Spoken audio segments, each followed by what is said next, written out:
Hi, welcome back guys. This is your friend, the MHA What If with another fanfiction. This is the first part of What If Deku was just trying to live a normal life? All credits for this video go to their respective authors, so please support the real author. Check out the link in the description for more details. Please give this video a like and subscribe to the channel if you want more videos like this. Now let's get into the fanf. My favorite part about all of this is how this is supposed to be a slice of life manga, but that was thrown out the window the moment the giant green robots appeared out of nowhere. Would Seiki admit to maybe regretting his life choices right now? He'll admit to definitely regretting his entire existence at this point. He'll admit to acting on a complete and utter whim under the thought of doing this for the greater good. Good grief, why did he want to act for the greater good when the greater good didn't even want him? The greater good is so far off right now. Pluto is his next-door neighbor compared to it. So yeah, obviously he's having quite the adventurous day. Actually no, that's putting it lightly, he thought, trying to figure out how many times he can sulk about his predicament before he has to move on or someone else tries to talk to him. He hasn't even been awake and conscious for 6 months and already there are 2 people in particular he wants to avoid. Luckily, because he goes to the same school as both of them, he's not in the same testing site as either of them. For once, life was working in his favor. The fact that one small mercy is life working in his favor should be considered sad, right? Not for him. He takes whatever he can get. Seiki raised his right hand. The effect from his telekinesis is instant. The metal arm was crushed immediately. The body of the robot was next, and soon he had another crushed robot to add to the collection. He wants an average result, or at least something just enough to get admitted to UA. Maybe. He wants to be completely unnoticeable. Incognito. Average. The utter thought of attention annoys him, makes him want to disappear and never return to be seen in the light of day again. The people around him were announcing their scores so far, and that's the best he'll get at trying to get an average. It's not like he can read minds. Something tugged at the very corner of his mind like he's forgetting something. He filed the feeling away for later. One problem at a time. Seiki left the scene of crushed robots, going in random directions in between and behind various buildings. He's serious about trying not to gain too much attention. From what he did catch of scores being said out loud, he figured that most of the scores were now in the 20 to 40 range. His plan? To get an even 40. He didn't calculate the average of those scores, because there's no guarantee that he can coast along with that average. He's not going to completely underestimate UA's future students either. It's the top school in the country for a reason. However, having any form of paranoia won't help him either. Even if he doesn't get in, he'll be able to get into general education, but that's not what he wants. It'll be much too inconvenient for him, and he'll have to actively reach out and talk to people more than he wants to get things read. His objective, done. Seiki rolled his eyes and adjusted his glasses. What a pain. Nevertheless, his score isn't entirely too bad right now. He's at 37 points. Only 3 more and he'll be done. He also has to make it last for the remainder of the practical. That shouldn't be much of a problem. The number of robots has declined since the beginning of the test, leaving with next to nothing with only a few minutes left. However, it doesn't hurt to try to look for another robot at the very least. Or so he thought. Seiki forgot that this is slowly transitioning out of a slice of life manga, which cost him dearly. There is very little time remaining, and that's when he heard it. A definite thud thud thud that trembled the ground and the building props. He could feel the shaking down to his bones and everyone else could too. He remembered being told about a 0-pointer, a robot that means very little to the exam. He originally went with it. However, now that he has the time to turn it over in his mind, why would they include a robot that means nothing to the exam? It could represent distractions out in the hero field, but if that was the case then, what the hell, was the only thought on his mind. Even from the dark corners in between buildings, he could see the monstrous shadow looming over a good portion of the testing area. The shadow almost sucked the color from the surrounding area with how ominous it looked. What is that? That's insane. So this is UA? The fuck? Run. This is very unnecessary, and that's putting it lightly. Seiki couldn't help but think as he turned around. May as well follow the crowd and run away. If he lags too much, then that may draw attention to him. He can already infer that people are watching this exam from either cameras or other contestants are watching them. He's more inclined to believe the cameras because spies in the practice itself seem too excessive. He looks up and furrows his eyebrows. That robot's huge. It didn't care about damage, knocking over and breaking props everywhere it went. It towered over every one of them with a good amount of height as a difference. With the midday sun, the dull green of its exterior shone so much it almost glowed. In the eyes of the contestants, it looked like a big monster has come to kill them all. So of course they ran. Few even panicked. Yes, this is extremely unnecessary. Seiki turned around, getting ready to run when, it's getting closer. We'll get crushed. Screams tore through the air. Seiki adjusted his glasses, making a decision. There's no way he'll get more points now, and anyone who'll run and try to look for more robots is downright suicidal. Which makes it perfect for him. Seiki runs toward the giant zero-pointer. Luckily, the examiners have all fled for their lives by now. It allows for a boy with violet eyes hidden by green glasses and hot pink hair to get moving without people noticing him. I have to minimize damage.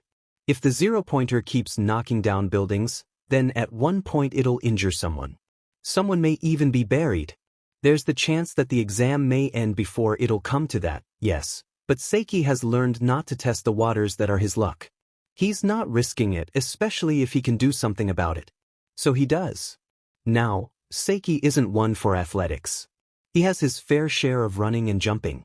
However, he does know that his stamina is unreal. His parents often tell him that when he's running errand after errand on nothing but the promise for coffee jelly when he's done. Never underestimate the power sweets can have over him. Never. With scraps of either a plan or an elaborate way to die in mind, he runs behind the robot. He moves his hair from his face out of habit, knowing that it won't do anything in the long run. I'll pay for this later. And with that in mind, he activates his telekinesis. He can feel the tug in both his head and gut as if every muscle in his body strains against his command. Even so, he doesn't stop. He knew what he was doing the moment he ran towards the zero-pointer, and he wasn't going to stop just because his quirk is having trouble handling the weight. It will today. There it is again, the flutter and in the corner of his mind that says something is so utterly wrong. Like something vital is missing, or the very concept of calling his telekinesis a quirk sounds somewhat wrong. Or even calling it his telekinesis at all seems wrong. Once again, he filed that problem away for later. No use getting worked up over it now. So he doesn't care what price he'll end up paying later. He grabs debris using his quirk. His telekinesis can stretch for at least a mile, so he grabs and pulls. He grabs and stops pieces of building from falling on someone's head. He stops it from breaking someone's leg. He stops it from falling to the ground and creating more obstacles to prevent people from running. He moves everything out of the way hastily, his quirk stretching as it reached his absolute limit. But the thing making his quirk flare up wasn't him moving the debris. No, it was him stopping the robot from moving at all that's quickly wearing down on him. He took in a sharp breath, as he felt a sharp pain in his temple. Good grief. He was so going to pay for this when it's over. There's no way he's getting out of this without at least a migraine. That and sore muscles. All of this just to keep people he doesn't even know safe? For a second, he entertained the thought of just letting it go. Yeah, nope. He'll never get sleep again if he does that. He'll be destroyed by the guilt. He digs his heels into the ground, grunting. He can taste metallic at the back of his throat. His muscles feel strained as if his body was slowly unraveling from the inside out. His temples throb, pain pulsing through his being. For some reason, the thought of pain seemed almost foreign to him mere months ago. Probably because, according to his memory, he never felt it? Maybe something like that. Seiki coughed, taking in more deep breaths. Keep the zero-pointer at bay, keep debris from falling and hitting other people. He's lost count of how many times he did that already, lost in the haze that is his quirk's drawbacks. He just knows that his main mission now is to keep the zero-pointer from moving any further. Come on, come on. Exam's over. Seiki has never been so happy to hear such a loud voice blaring through speakers. He drops his telekinesis, happy to get the break.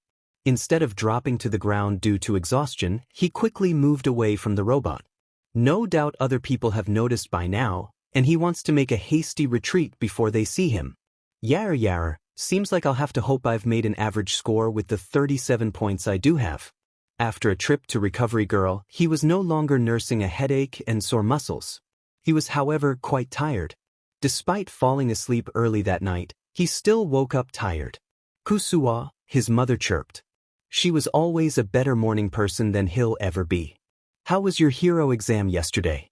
You fell asleep as soon as you got home yesterday. Kusuwa held a thumbs up. Yay. She sets down his breakfast. Do you think you made it in? Kusuwa nodded. He has no idea how points are calculated, but it's most likely that they just count them. Even so, 37 points seem like it'll be enough for him. Not too high, but not too low either. At least he wasn't like the people who scored 20 points and below, who were sulking when they left UA. At least he has somewhat of a chance. His mother smiled. I'll go wake up your father, she said after setting coffee jelly on the table. And that's my cue to get going. Quickly, he ate the coffee jelly, savoring its heavenly taste. His mother is an angel. His father, on the other hand. I'm late. Is Kusuwa here? I'll never get to work on time. Nope. There's no way he's going with his father to work so he can have a good excuse as to why he's late. Not again. He would rather go to school. So he got up and left before he can slam open his room door. Or before his parents could get all lovey-dovey on one another. Then he'll be even later. Not today. At school, Seiki has made it his ultimate rule to avoid two people, Midoriya and Bakugo. The two of them radiate too much main character energy for him to be comfortable with. Not to mention their relationship with one another needs some work. He's forced to intervene when Bakugo goes too far, or when Midoriya has a death wish by approaching him at the worst of times. His telekinesis doesn't emit a glow when he's using it, so it's easy to roll a pencil to the floor or make one of them trip and fall. Despite avoiding the two of them, he has to pay attention to them or someone may get hurt. It's tedious work, but it's better than leaving the two of them alone to destroy the school or worse. So when there was a project in which the teacher already assigned groups, he took one look at his group and looked up at the ceiling. Of course he'll get paired up with both of them. What was the teacher thinking by putting those two together? Was he hoping that Seiki will somehow cancel them out? Or is it life itself laughing at his suffering? As if on cue, the blonde glared at both him and Midoriya, fuming. I'm paired up with an annoying extra and a Deku? I don't want to be here either, Bakugo. However, Seiki doesn't say that. Instead, he ignores both of them in hopes of them either leaving him alone or just moving on to the project. Of course, he already has plans and ideas for the project itself, but that was before he saw his groupmates. Now it'll be a battle between the two of them while he just watches. The best bet is to go with one or the other and get a decent grade. His are average, however, theirs are at the top of the class. As much as he wants a decent grade on this, it'll bring much more attention to all three of them if they got his grade. Better for the class to think he just went with the flow and mooched off of them. It's not like he cares what they think about him, he just wants to get by being as unnoticeable as possible. It's already the end of the third semester, the school year quickly winding down and school selections coming in. Results for UA won't come in for some time, at least he thinks so because even as the top hero school in the country, a lot of people attempted the entrance exam, so it's just that weird waiting time between getting accepted or rejected. Thing is, Bakugo is so confident that he did make it in the first place, while Midoriya is so set on how he failed. Seiki can see it in their body language, it's so obvious. However, despite what one may think of Bakugo, he's not exactly sneering at Midoriya for taking the entrance exam. He's not mentioning it at all. Of course, the boy looks ready to bite their heads off like the rabid dog he is, but nothing like that. To be completely honest, he doesn't understand their relationship in the slightest. The only people who know are the two of them, and even then he'll bet his allowance that even they don't know what to make of it. One tries to kill the other, while that other tries to attach themselves to them. Neither of them is succeeding. This is mainly because of Seiki, and because he knows that if he didn't interfere then a good part of the school would be obliterated by now. He'll also bet money on that. However, he's getting tired of their dynamic. He's a hair width away from throwing them into the same room and watching from afar. Not before doing something about the blonde boy's quirk, that is. It'll be a decent fight. He's seen the muscle Midoriya has put on in the last few months. He may lose, but at least he'll have a chance. Is this fuckmunch even listening to me? Now, however, I'm tempted to throw you out the window and blame it on the wind. Seiki looked his way. Midoriya stuttered out a greeting that was hastily brushed off. Bakugo didn't like either of them, but Seiki's pretty sure the only people that boy doesn't hate is his family, and even then it's a stretch. What was this boy raised by? A pack of wolves? Wolves may be offended by that comment. Seiki sighed and turned to look at Midoriya. He then looked away. It'll take only one moment of eye contact for the boy to want to be your friend. No thank you. Seiki's been doing just fine being invisible to the class. Transferring to this school in the middle of the year helped plenty of that, and with the end of the school year so soon, his end goal is in sight. After all, both the parties radiate a lot of main character energy. They can have their rising action, climax, falling action, and resolution without him, thank you very much. His luck isn't the best, but if he involves with the two of them, good grief, what a wild ride. Let's just hope it doesn't come to that. He made himself as hard to spot as humanely possible at the entrance exam for a reason. Not even the two of them could spot him. Oh, hey Seiki. Midoriya trailed off, smiling his way. Well then. He can't ignore him now. Seiki waved back briefly and just as expected, Midoriya beamed.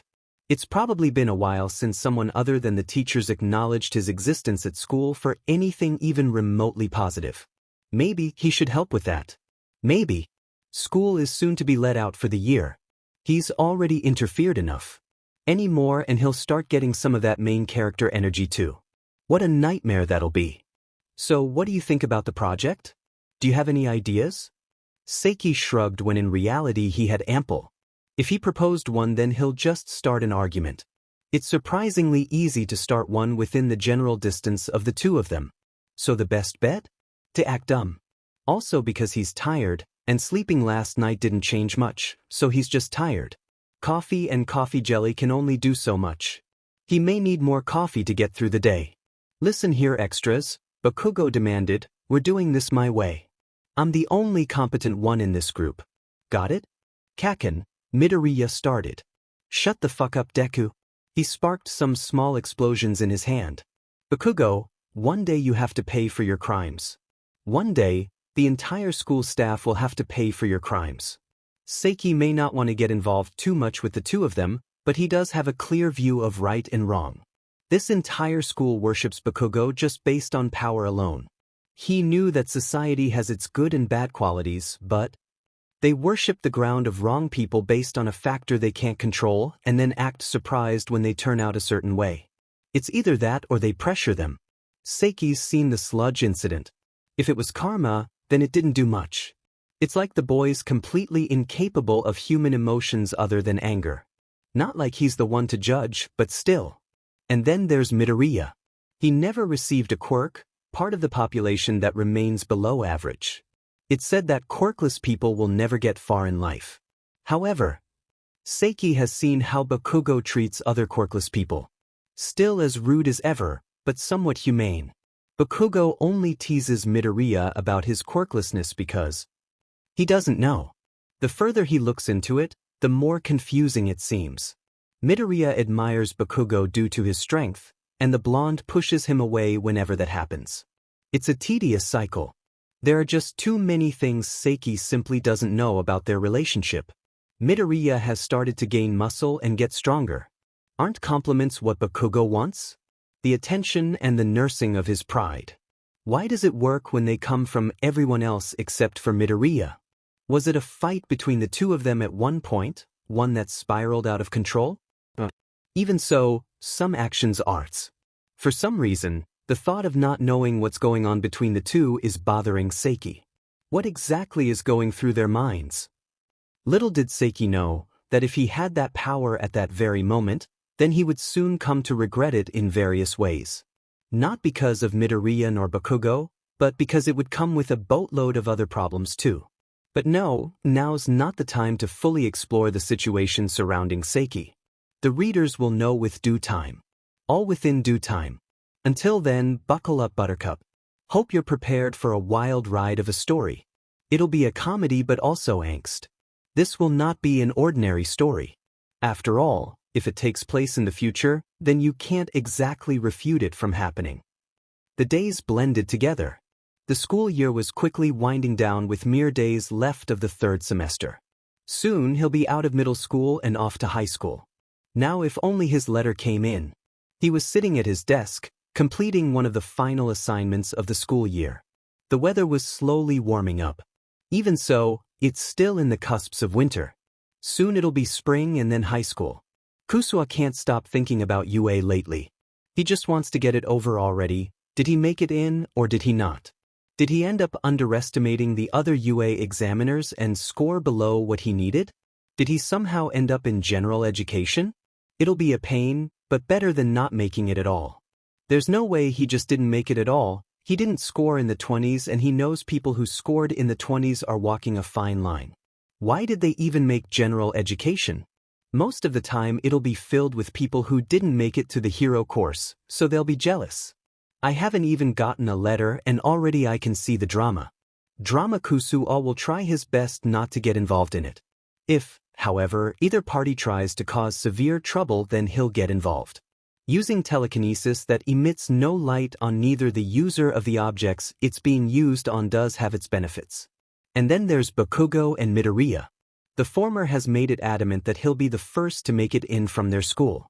If Seiki or Midoriya or both happen to make it in, then that'll be a problem all on its own. Bakugo is bound to throw a fit that will end up in the destruction of something. He can imagine feeling the headache already, and he calls himself antisocial. Kusua finished his homework and quickly put it in his backpack. Luckily, yesterday the three of them finished their project already, so now they don't need to talk to each other. They finished several days early too, what a blessing. Other groups are still moaning and complaining about how their teacher gave them a final project at the end of the school year. At least Midoriya and Bakugo didn't complain. Although, it did come with their fair share of troubles. He can't wait for school to be over already. Suddenly, there was a knock on the door. Kusu, his mother called out to him from the other side. Your letter from UA came in, his father finished. Finally. Kusua swiftly moved towards the door and held out his hand for the letter. As soon as he received it, already he wanted to open it. It felt weird and oddly heavy. Something else was in there, big and somewhat bulky. How did the letter not rip already? Especially with his clumsy dad? Kusua, let us see, his dad shouted, more excited about his son getting into the top school in the country than Kusua is himself. Then again, the sight isn't new. His response was to hold up his hand, fingers spread apart. Want us to wait 5 minutes? His mom said, as to which he nodded to show that's exactly what he wanted. Okay, we'll be downstairs. His dad groaned about it for a moment like a grown baby and then realized that it's alone time with his wife, and soon was ecstatic. Seiki has closed the door by now, unwilling to see where that will end up as. He was alone in his room with his letter from UA. He has 5 minutes. However, it could be more. Who knows how time runs when his parents have alone time? Quickly pushing the thought out of his mind, and stared at the letter. He could feel something heavy in the envelope. Not one for surprises, he sits down at his desk and quickly opened his letter. He pulled something out. It was something? He honestly doesn't know what that is. He put it on his desk. He guesses that it's supposed to do something soon. There it is. It sparked to life. It was a miniature projector. A screen appeared right in front of him. This is a projection. Well, Kusua nearly jumped out of his seat. He didn't have anything against All Might. He didn't. He's the #1 hero and he's saved more lives than he can admit. Super fast and strong, with a smile that put millions, and if not that then billions, at ease. Appears everywhere and yet has the mystery of what his quirk is, as well as his identity. For the #1 hero, he's quite the mysterious figure. Kusua just doesn't think it's for him. Sure, All Might has his fair share of mysteries that Seiki can respect. He has his share of secrets he would rather keep as well. It's just that being the #1 hero, having the spotlight on him all the time, having to hide in the public eye and not be bombarded by people all hours of the day, he doesn't think he'll be able to do that. Just the thought of having to live with that lifestyle puts him on edge. He could never. Kusuo listened silently to himself as All Might rambled on about him being in town and how he's now teaching at UA. Well, that will be interesting. Kusuo knows that UA has pro-heroes for teachers, but All Might? Is he retiring or something? That's a lot of attention on UA. And finally, All Might gets to the point. Seiki Kusuo, you passed the written exam. Not the highest score, but not the lowest either.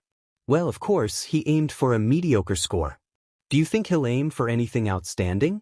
Even if he wanted to, he has horrible studying skills. He would much prefer reading manga. Any manga except the one detailing his life, that'll be much too embarrassing. You also earned 37 points in the practical. He trailed off, and then continued, however, there's more. Just tell me if I passed or not, Kusuo thought to himself. He yawned. The sun has long set at this point, and he wanted nothing more than to crawl into bed. Whether or not he'll be content with his score on the UA entrance exam when he does crawl into bed is up for question. Even so, he can't help but think he somehow scored too low. Please watch the screen. All Might gestured to the screen, literally standing 2 feet away from him. It lit up and showed him running towards the 0-pointer. Of course, they had cameras and people watching him. What a pain. Yar, why didn't I think about that possibility until now? He soon forgot about the question when the footage showed a video of him using his telekinesis to hold the robot back. It was incredibly big now that he's seeing it. He also stopped rubble from falling on some of the other examiners. He started looking more and more drained as the seconds ticked on. It was becoming obvious that his quirk still feels wrong in his mind, and yet he doesn't know why, was taking a toll on him. However, he was still going strong. Like he stated the last chapter, he would never live with himself if he didn't do something. The guilt would just be too much to handle. He also hates owing people, and if someone ended up helping him by some unfortunate stroke of luck, then he would never get to live it down. May as well quit right then and there. You weren't told this for a reason, but the exam also had a hidden point system. Rescue points. Kusuo's eyes widened. Oh no. That means, for your brave actions you're being rewarded? No, please don't. 70 rescue points? Kusuo had a moment to contemplate that life was cackling at his demise. He's not stupid. If rescue points were a hidden component to the exam, then not many people were able to unlock that component.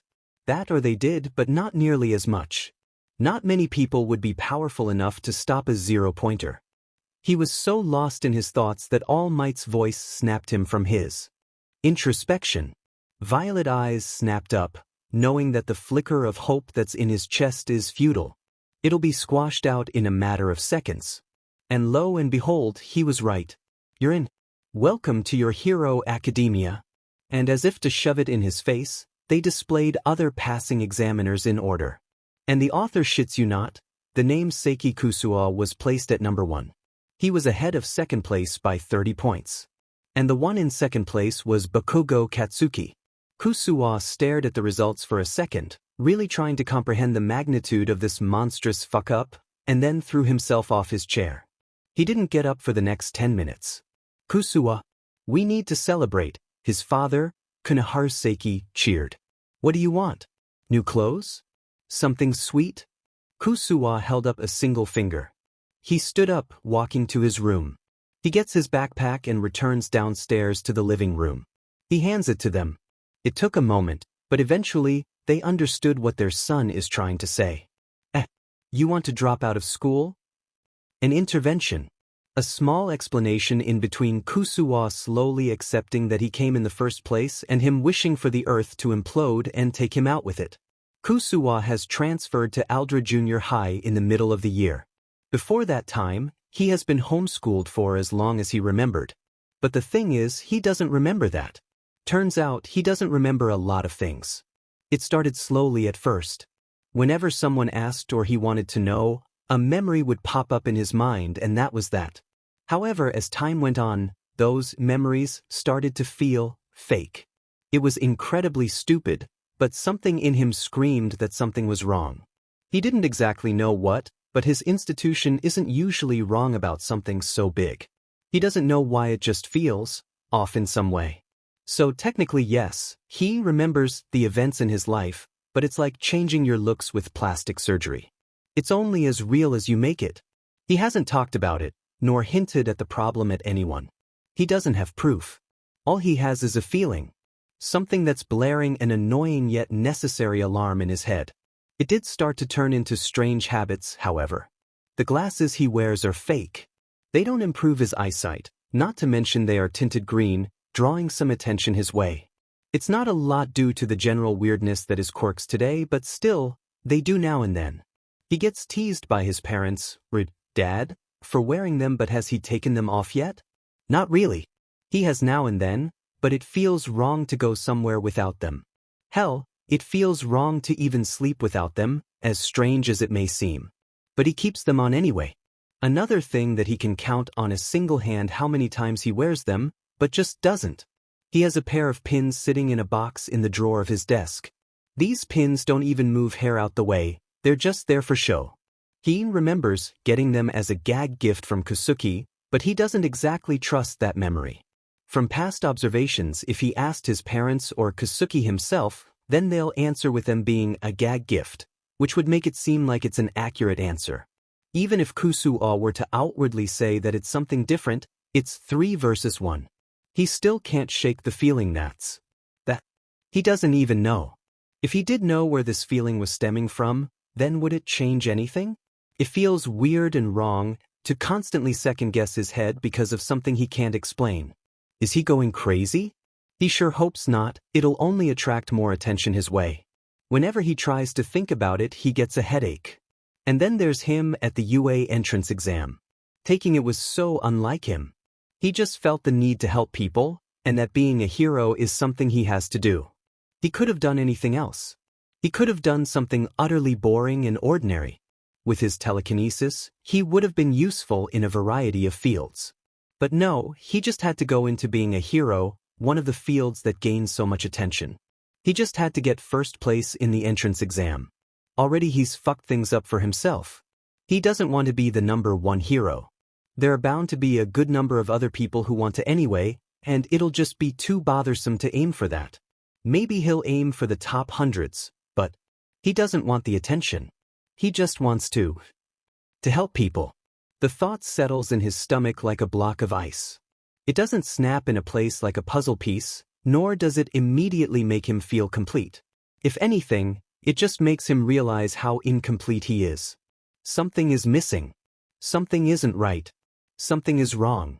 There's way more to the story than just a simple feeling. However, neither the author nor Seiki wants to dive further into it. At least not yet. Have to wait until there's more to go off of. It just may end up being nothing and he's just overreacting. He's not. In the end, his parents bribed him with expensive coffee jelly for him to go to school. He wanted to skip school up until graduation, but they weren't having it. They aren't big on perfect attendance, but they did know when he's trying to avoid getting recognition for something he's worked on, and that they won't have. However, once Seiki made it to school the next day, he wasn't immediately mauled by a blonde personification of a bear. And then he realized something about Bakugo. He doesn't know my name. Bakugo, I've never been so glad that you couldn't care less about us. There were a few times Midoriya almost said something. Seiki saw that he did make it into UA, and in 8th place at that. For all 3 of them to make in within the top 10 was an accomplishment on its own. If only it showed as much on the outside. Bakugo wanted to kill Midoriya for making it in their period. Midoriya didn't seem to be deterred, too lost in his astonishment for getting into UA. Seiki was trying his best to stay unnoticeable, so neither of them tries to approach them to either scope out the competition or to make a friend before the school year starts. Midoriya recognized his name, because of course, he does, but Seiki made it clear to not mention it in class. Or at all. The boy, bless his heart, understood and didn't say anything. Bakugo was in a worse mood than usual because he didn't make it in with first place, but second. He seemed to want to fight whoever made it in the first place. He didn't say it out loud, but it was obvious to anyone who knew the context. Between the three of them, not much of the school knew that they made it into UA. Well, that wasn't until they asked. It took some prying, but eventually, Bakugo grumbled out something akin to a yes. From there, news spread across the school like wildfire. It didn't help that the three of them are still in the same group. Even if they did finish their project early, they still had to sit together because the due date hasn't arrived yet, and because everyone else was still working on their projects. And because Bakugo made it into UA, no one asked Midoriya, nor did they even suspect Seiki. Some eyes were drawn their way. Even with the few obstacles, Seiki pushed through. No one called his name out loud in front of the class, and even fewer took the time of day to even figure out his name. So for the remainder of the quickly dwindling school year, he was, as much as he can be, that is, at peace. That was, however, until graduation. And the principal had to call him out in front of the entire damn school. I just would like to congratulate Bakugo Katsuki and Midoriya Izuku for making it into UA. It was an honor to lend a helping hand to help you with your journeys. Thank you for sharing your results. We'll forever remember you when you become outstanding heroes, the man praised. Wait, someone shared the results? And on that note, I would also like to congratulate Seiki Kusuo directly. He gestured to the pink-haired boy in the crowd as if to twist the knife he already stabbed him in the back with. This young man also made it into UA. Not only that, but with first place. Good grief. He doesn't need to turn around to know people are now staring at him. He doesn't need to see Midoriya's awestruck eyes, even though he already knew, and Bakugo's murderous ones. Midoriya was the only one who knew, so for the rest of the school and parents outside of his own, this was news. No one knew or talked to Seiki, and for him to be even more powerful than Bakugo. He's glad he'll never see them again after today. He's not sure if he can return with them knowing that about him. He'll never get a moment of peace. Someone gave him their results. Either Midoriya or Bakugo. Doesn't even matter at this point, the damage has been done. I would like for the three of you to visit my office after the ceremony, he concluded before he started talking about awards. By then, Seiki has officially checked out for the day. His brain has unplugged itself from his consciousness until further notice. His morning has already been ruined, the only way to revive it would be a quiet day and break before school starts. He wanted to simply disappear. If a volcano suddenly erupted right now, I wouldn't be too opposed to death. For some reason, that thought carried more weight than it should. He only snapped back to reality when it was over. People were getting up and walking to their parents. Other people were trying to approach him, congratulating him on making it into UA. He couldn't help but awkwardly nod at them. He didn't even smile. He's tempted to leave and ditch going to the principal's office. However, his parents had other ideas. Come on. He may just be congratulating the three of you in private. Or an award. Either way, you should be proud of yourself. Dad, I was proud enough of myself without the outing. Or the unnecessary attention. If you wanted to celebrate my graduation, then we can go home and have a quiet evening at home. That's all I ask. He didn't say it out loud, but his dry stare portrayed his feelings about the matter enough. His mom gave him a sad smile. Kusuo, we're proud of you. You made it into the top hero school in the country with the top spot. It'd be weird if we weren't proud of you. We know you don't like the attention, but please? Just do this, we'll just stay inside for the rest of the day after this. Maybe watch a movie. Kusuo gave in. He could never say no to his mother when she gets like that. And so, he opened the principal's door to see three other people there. He had to withhold a sigh. What a bother. Well, that was nothing I wasn't expecting. It was the usual. Just him congratulating the three of them. The atmosphere was uncomfortable. Bakugo wanted to maul them both, Midoriya wanted to prepare for Bakugo starts mauling people, and Seiki just wanted to leave. He wanted a nap. Maybe then catch up on a show or manga he's been putting off for a while. Invest in a book about how to stay calm when your life is slowly falling apart. You know, the usual. As soon as it was over, Seiki left.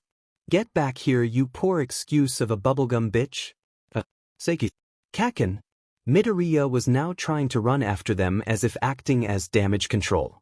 Seiki only walked faster. He'll have to do something before they catch up to him.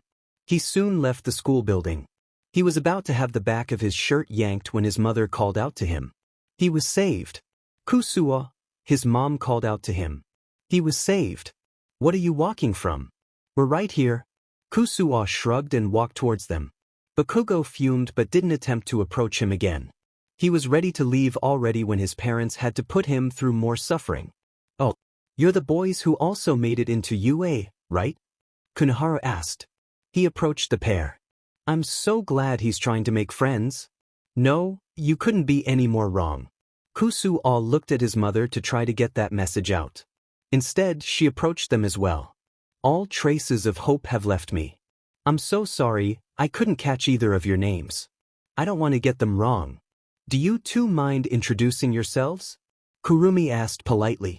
To Kusuo's luck, both of them introduced one another. Midoriya Izuku. Bakugo looked as if he swallowed a lemon. Bakugo Katsuki. Oh good, they introduced each other. Kusuo may kill someone if someone disrespected his parents so openly without regret. Good to meet you. Kusuo never goes out of his way to make friends, his mom responded. As you may or may not see, I'm his mother. This is his father. You're welcome to visit my son at his home anytime, I'll almost always let you in. That's it, this day is officially ruined. After graduation, the next school year was right around the corner. For a small amount of time, Kusuo was looking at costume designs and the UA uniform once it came in the mail. Of course, the uniform wouldn't be able to be bought in a normal store. It made sense, anything can happen. Also made more sense why he had to submit a form about the sizes of his clothes. Now is the morning of. Kusuo stood in front of the mirror. The day was warmer than the rest. It was now April, March having slipped by once school ended. It was warmer and in the very beginning of spring. His allergies will start acting up soon. What a pain. Kusuo was debating whether or not he should wear the glasses. He already decided against the pins, but that part was easier than this. The feeling remained. It felt somewhat wrong to part with them. However, they don't help him. He's just wearing them just because. Will I actually wear something that draws attention to me? Kusuo looked at the glasses one last time. He contemplated, then slowly set them down. He doesn't need them. They're useless anyway. Oh Kusuo. You look so different. Kurumi cooed. Ah, you're not wearing those glasses. Have you grown out of them yet? Kunohara asked with a smirk. Kusuo gave him a dry look and rolled his eyes. He did look different without his glasses. Violet eyes were on display, mixed with shades of plum. Hot pink hair rested upon his head, with somewhat pale skin. It was a creamy color that looked rather charming in the natural sunlight, or at least his mother would say so. Even today, it's not common to find a child that doesn't look like their parents. Kusuo was this exception. His mother's onyx hair and father's blonde locks looked nothing like his own. Their eyes looked nothing like his. However, in the age of quirks, an explanation wasn't needed all the time. The family knew that Kusuo was theirs, and Kuso knew that Kurumi and Kunohara were his parents. Even Kusuo's quirk was a stretch. Kurumi's quirk is called orbit. It works similarly to how the planets of the solar system would orbit around the sun. When activated, his mom can pose as the sun of her system. Essentially, she can manipulate objects within certain weight to enter her orbit. Her limits are the distance and weight of objects, but other than that, she can allow them to enter her orbit, and they'll be subjected to orbiting around her until she cuts her quirk off. Like how the Earth orbits the sun. Kunohara's quirk is more like an attraction quirk called pull. When activated, he can simply move objects toward him. Not away, but only towards. His only limit is distance, not weight. If he tries hard enough, he can level skyscrapers and change landscapes. He doesn't like to use it, nor does he have much control over it either. For a quirk-obsessed world, the only one who used their quirk so much would be Kusuki. Kusuki's quirk is more like a combination of the two, in a way. He has a mutated version of pull called compel. However, instead of objects, he can attract any living thing. Like with their mom, however, his limits include both distance and weight. Instead of the weight of the receiving party, it's the weight of the command Kusuki gives them. It's difficult to understand, but long story short, Kusuki can use his mental power and abilities to convert them into weights for the commands he gives. It makes time with him a living nightmare. It also makes him just a little bit unhinged, but they, Reed, Kurumi and Kunaha, love him all the same. Kusua's quirk is a bit less similar to his parents' quirk. Even if Kusuki's quirk is mental and the other three are either emitter or mutation, his is more of an exception. Telekinesis does depend on weight for him, but the distance is more flexible than with his parents and even with Kusuki. His weaknesses aren't as limited. He can operate on both living and non-living things, but the downfalls can affect him both physically and mentally. Physically involves strained muscles and the usual taste of blood. He hasn't coughed it up before due to quirk overuse, but he has had a bloody nose before. Mentally, he clocks out. Already he's not great at anything that plays on his mental capacities, but if he overuses his quirk, then him feeling any kind of emotion just leaves until he has recovered enough. And as the months go on, the side effects are starting to lessen. He would say that it's something dealing with training it, but that would be a lie. The thing is, he hasn't trained his quirk. What? Did you think he was lying when he said he acted on a complete and utter whim when he was considering whether or not he should take the entrance exam? By not training, he was hoping that he would get discouraged and go home and leave it alone. But look where that got me. He hasn't started his first day at UA and already he's feeling tired. He doesn't even know why he feels the need to be a hero, just that he needs to be one. He doesn't know what he's trying to achieve by becoming one other than causing great inconveniences in his life. As if it's not already doing that. Trying to walk away now will cause far too much trouble in his life, so this is just his life now.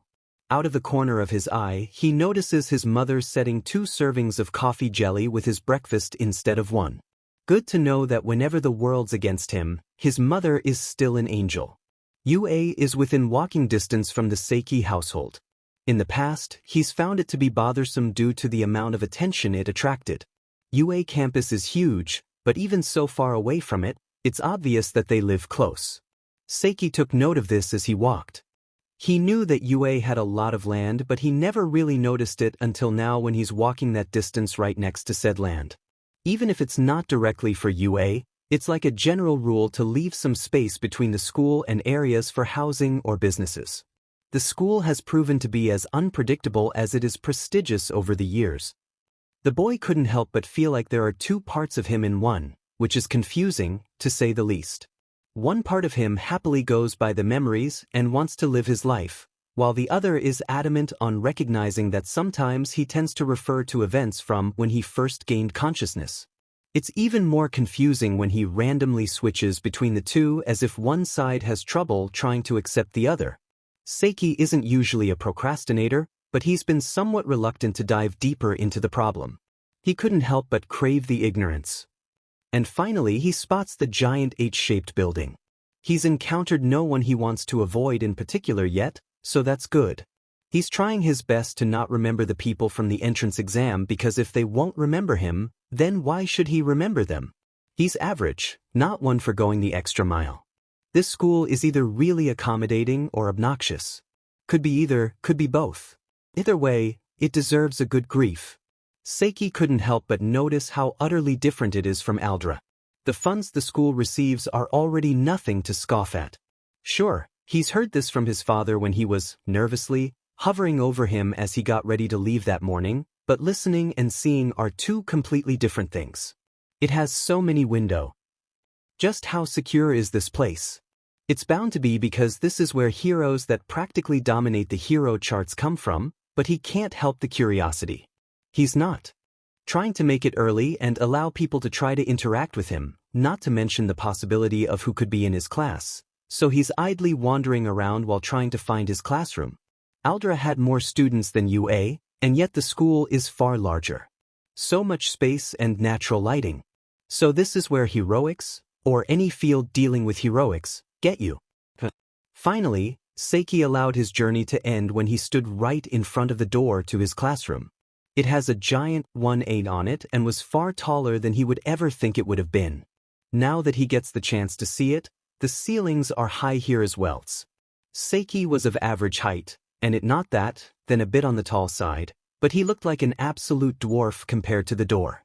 Hopefully, it's not heavy. He's tired. New school or not, he does not feel like pushing a door just to get it open for the entirety of the year. He hasn't even touched it, and already he can hear voices. Or more specifically, Midoriya's and Bakugo's voices. Along with a couple of other voices. He checks the time, sees that he has less than a minute. Taking a deep breath, he opens the door. It wasn't that heavy, he noticed. Immediately heads turned to look at him. Not the whole class, but a couple of people. Namely, the two people he wanted oh so desperately to avoid. Seiki. Midoriya greeted, a smile on his face.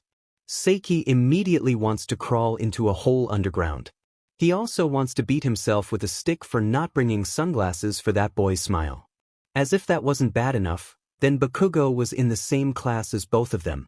Seiki, either with the remaining amount of self-preservation skills he has or common sense that happened to spike at that very moment, nods a greeting to the green-haired boy and started walking to his seat. He feels lucky he didn't have to sit by the window like some anime protagonists. Instead, he was sitting in the very back. The people next to him didn't even try to make conversation with him, just as he likes it. One of two pairs of eyes were on him, but if he ignores them enough, then they may just go away. Just as he settled in his seat, a voice pierced the classroom, stopping all conversation abruptly. If you're here to socialize, then get out. I wasn't expecting this. I should have known, it's UA after all. Seiki stood with his class behind their homeroom teacher. That said teacher, his name being Aizawa-sensei, is probably the biggest contradiction known to man. He puts little to no effort into his appearance. Even for the first day of school, which is a first. Clothes as black as the night sky, the color only breaking for the scarf being lazily wrapped around his neck. Messy hair that reached past his shoulders, and onyx eyes that reached straight into your soul and shook your very being. However, the way he carries himself tells a completely different story. A quirk test, the majority of the class exclaimed. Seiki and a few others makes a confused face. What about, one of his classmates couldn't help but start. Seiki notices how she's the girl who talked to Midoriya in the classroom. He hopes she won't ignore him once they figure out he's quirkless. It'll be depressing if it turned out UA feels the same about quirkless people as they did at Aldra. He may have to intervene if that's the case. We don't have time for that, he cuts off, referring to the opening ceremony. UA is known for a freestyle form of education, and that goes for their teachers as well. Seiki noticed the stones sinking in his stomach. He's one to stay average, with as little attention being drawn to him as possible. While that may be up for debate due to his recent life decisions, the fact remains. However, Aizawa-sensei, despite only knowing him for roughly 15 minutes, seems to prioritize his students' education above most. If that's the case, then it'll pose a problem. Seiki never wants a teacher who cares too little, because how knows what will happen if that's the case, but he's trying to push us. Seiki doesn't want to bullshit his way to be a hero, no he doesn't. He just tries his hardest to be unnoticeable. It's just that he doesn't want to stray far from that mindset, or that lifestyle. He can't help but wonder how far he'll get if he's trying his very best. With actual practice, that is. He's so conflicted right now that he only catches the tail end of Aizawa-sensei's announcement. Bakugo, said boy perked up. How far could you throw in middle school? 67 meters. Bakugo caught the softball that was thrown at him. Throw that ball with your quirk, and then he added, don't leave the circle. Bakugo's quirk is a process. Seiki saw as he winded back, clutching the innocent ball. He watched as his hands spark and light up. Even with the slight, even present spring chill in the air, he could feel the slight warmth coming from the various shades of yellow and orange. Hundreds, or perhaps thousands, of sparks later, the softball was soaring in the sky. Aizawa-sensei was holding a device, and the number being displayed was over 10 times that middle school number. 705.2 meters. Okay, Seiki thinks, it's just a test. I can do that. It may be a pain because I have to get adequate results to be deemed acceptable after I got first place in the entrance exam, but the remainder of the class didn't think so. They all were ecstatic from the thought of testing their quirks. However, it was the word fun that annoyed their homeroom teacher. So he happened to up the stakes, good grief. As someone tried to argue with him, Seiki contemplated. He upped the stakes with the threat of expulsion for the poor soul who comes in last. He's made it obvious that they'll have to crawl to the top and somehow maintain their spot there. He was about to sympathize for Midoriya but then thought better of it. He got in with 8th place, and that's more than enough merit to say that Midoriya, while quirkless, isn't helpless. He's also noticed a new layer of tension between him and Bakugo, with the latter going as far as to ignore him aside from a few glares. It's a new development. This is new. Can't say that it's exactly welcomed, but it's new. However, something else was there too. Seiki, for the first time since he got accepted to UA, wondered whether or not he belonged at this school. Everyone is going to try their hardest, while Seiki won't give much of a damn. Well, he will give somewhat of a damn, but not nearly as much. He doesn't even know why he wants to be a hero, just that he should be one. He frowned, looking at his new classmates. He's tried his hardest to stay average, but at UA, what's considered average? He screwed himself over the moment he finished his entrance exam. And so, Seiki still had no idea what he's supposed to do. Seiki isn't one who easily gets guilt-tripped.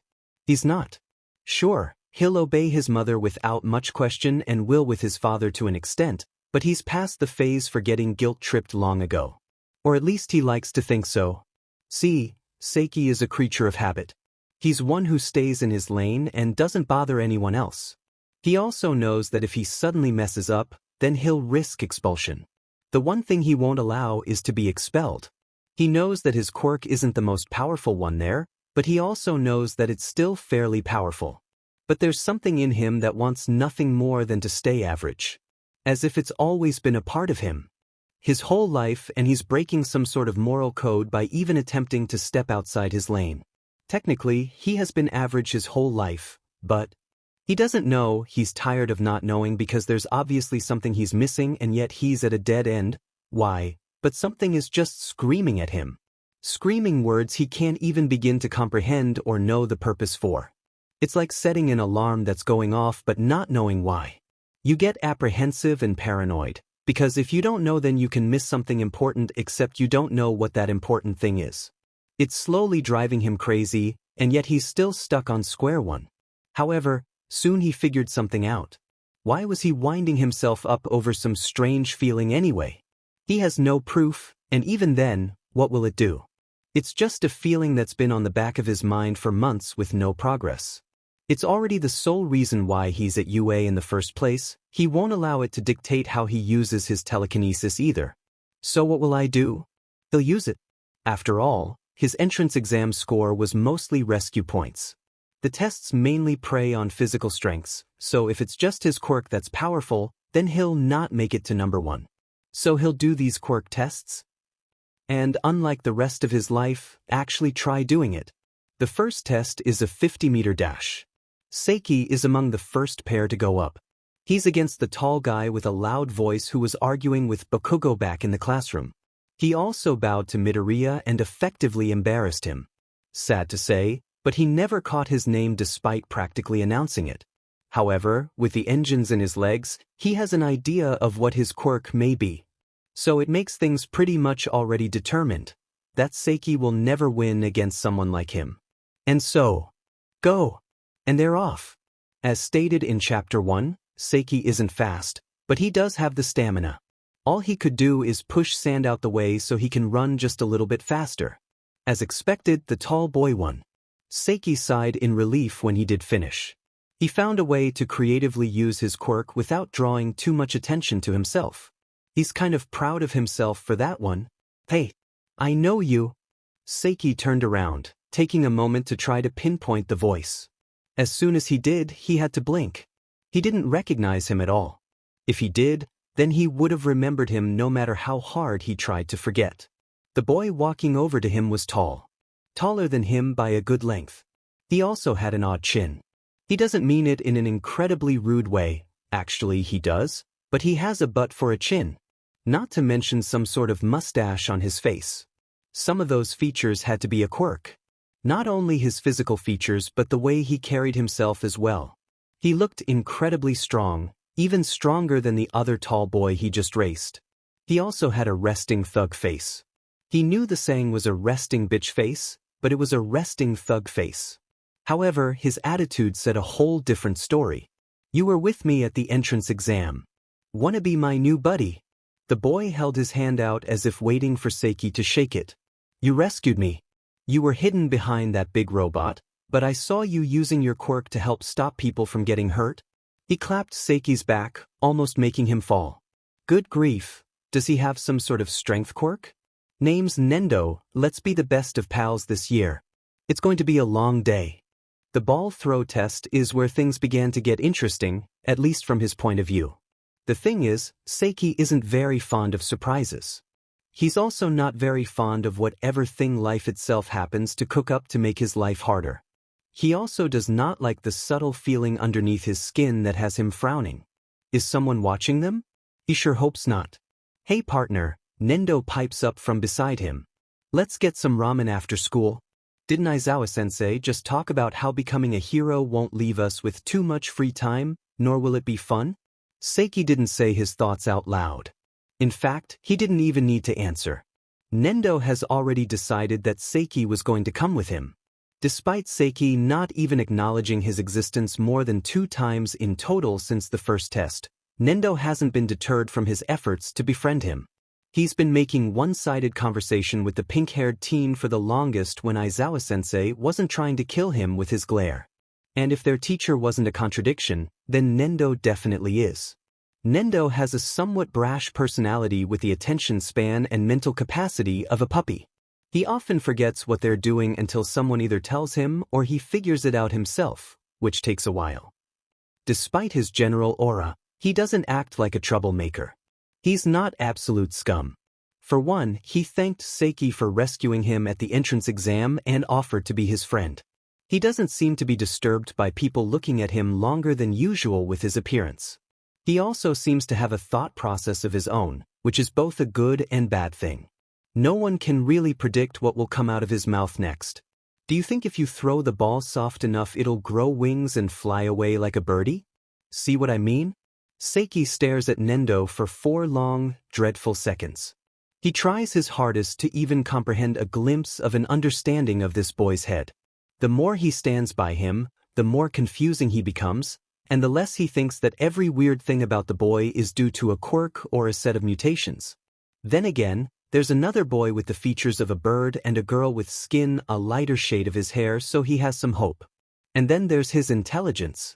Nendo seems to be one of those people who will say something and no one can either agree or disagree with him because they don't know whether or not he's being serious or is just joking. He's also social, ignoring all of these traits to talk to people. Not many people are willing to talk in the middle of a quirk test. The feeling is shared, but that hasn't stopped him.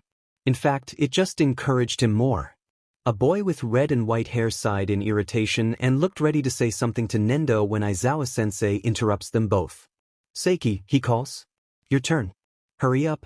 Seiki caught the ball being thrown at him. He walked up to the circle. His mind was racing with ways to use his quirk. He can just use it until his quirk gives out, but they have a few more tests left. Whatever, not like I'm aiming for first place anyway. That's true. He's seen his classmates' quirks. So unique, with the only thing making them even more unique being how they utilize them. Engines in legs, acid used for mobility, and even skin that can harden at the drop of a hat. Even Midoriya is putting his best effort into these tests. He can't help but to feel inspired. Disgusting. Seiki didn't do much. He tossed the ball into the air and caught it. He winded back, trying to see how far he can throw, and let go. When the ball has reached its absolute highest point, he activated his quirk. He could feel the shift internally as he activated his telekinesis. He flicked his hand, allowing the ball to fly up, and up, and up, and up. That's so far. Nendo commented. I never seen his quirk in action. Midoriya mumbled, fingers twitching, probably aching to write this down in a notebook or two.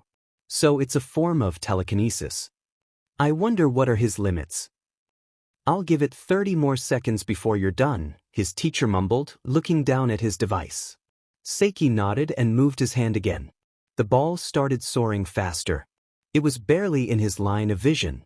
He has a few more seconds so. He couldn't see it, but he felt it when he lost control of his ball. It must have been due to distance.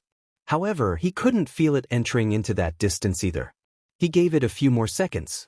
Aizawa-sensei held up the device. It had an infinity symbol. I just launched that ball to space. Good to know. For the second time today, Seiki could feel eyes on him. Even more than before. And then it came the time for Midoriya. Seiki was, once again, contemplating. He remembers reading that the distance in between the ground and space being around 100 kilometers.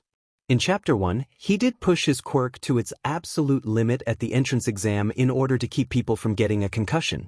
Now, he can send a softball into space with little trouble. It may have been due to the difference in weight. If so, then his quirk may actually be more powerful than he originally thought. That, or he really needs to work out his quirk. He barely feels any strain from that exertion, or any test so far. Sure, he feels the start of a headache and strained muscles, but that's all. Then again, he hasn't really tested it out as he should. It may be a good time to start testing his limits. Once more, he was pulled from his thoughts when someone said something that intrigued him. I'm worried about Midoriya. His quirk doesn't seem to be the type to be able to be used in this test. I hope he won't end up coming in last place. I admire his drive too much for that to happen, the tall boy with glasses said. The girl with warm brown hair and rosy cheeks nodded in agreement. I have faith in him. Huh? Bakugo turned his head to get a look at them. Deku doesn't have a quirk? The boy pushed up his glasses. Yes, he does. How else would he have been able to pull off that feat at the entrance exam? To cut off the conversation, Aizawa spoke in a dry voice. I cut off your quirk. And then with movements so quick, he maneuvered his scarf, or perhaps weapon, to grab him and pull him closer. They were currently having a one-sided conversation. Quirk. Bakugo growled, a vein ready to pop on his forehead. That nerd never had a quirk. Seiki made another confused face before he dropped it. If Midoriya didn't want to admit to having a quirk, then that's his business. He has no obligation to tell anyone that he has a quirk. Seiki never told anyone about his quirk either. The only difference between the two is that Midoriya has lied to keep that secret. Seiki has just avoided saying the truth. Bakugo pointed at Seiki. Did you know about this shit? Seiki gave him a dry stare. If I did know, Bakugo, then I wouldn't be as surprised as you are. Even if I did know, I wouldn't say anything. It's not like it's any of my business anyway. You're not even friends with him. Why do you feel the need to know about his personal life? Bakugo growled at him and flipped him off, much to the boy in glasses' displeasure. Just as the two of them were ready to start arguing again, there was a rush of energy in the air. The ball was sent flying. Midoriya happened to have a quirk after all. Seiki personally was unbothered. Sure, he didn't appreciate being lied to, but he could understand where he was coming from. Sensei, Midoriya said, I can still move. He was cradling his finger. The pieces clicked. His quirk hurts him, Seiki observed. He hasn't been using it because it breaks his bones. No wonder he said he's quirkless. I wouldn't want a quirk like that either. Bakugo, however, reacted differently. Deku. He jammed a finger at Seiki's chest. First this bitch, now you? Bakugo ran at Midoriya, ready to attack him.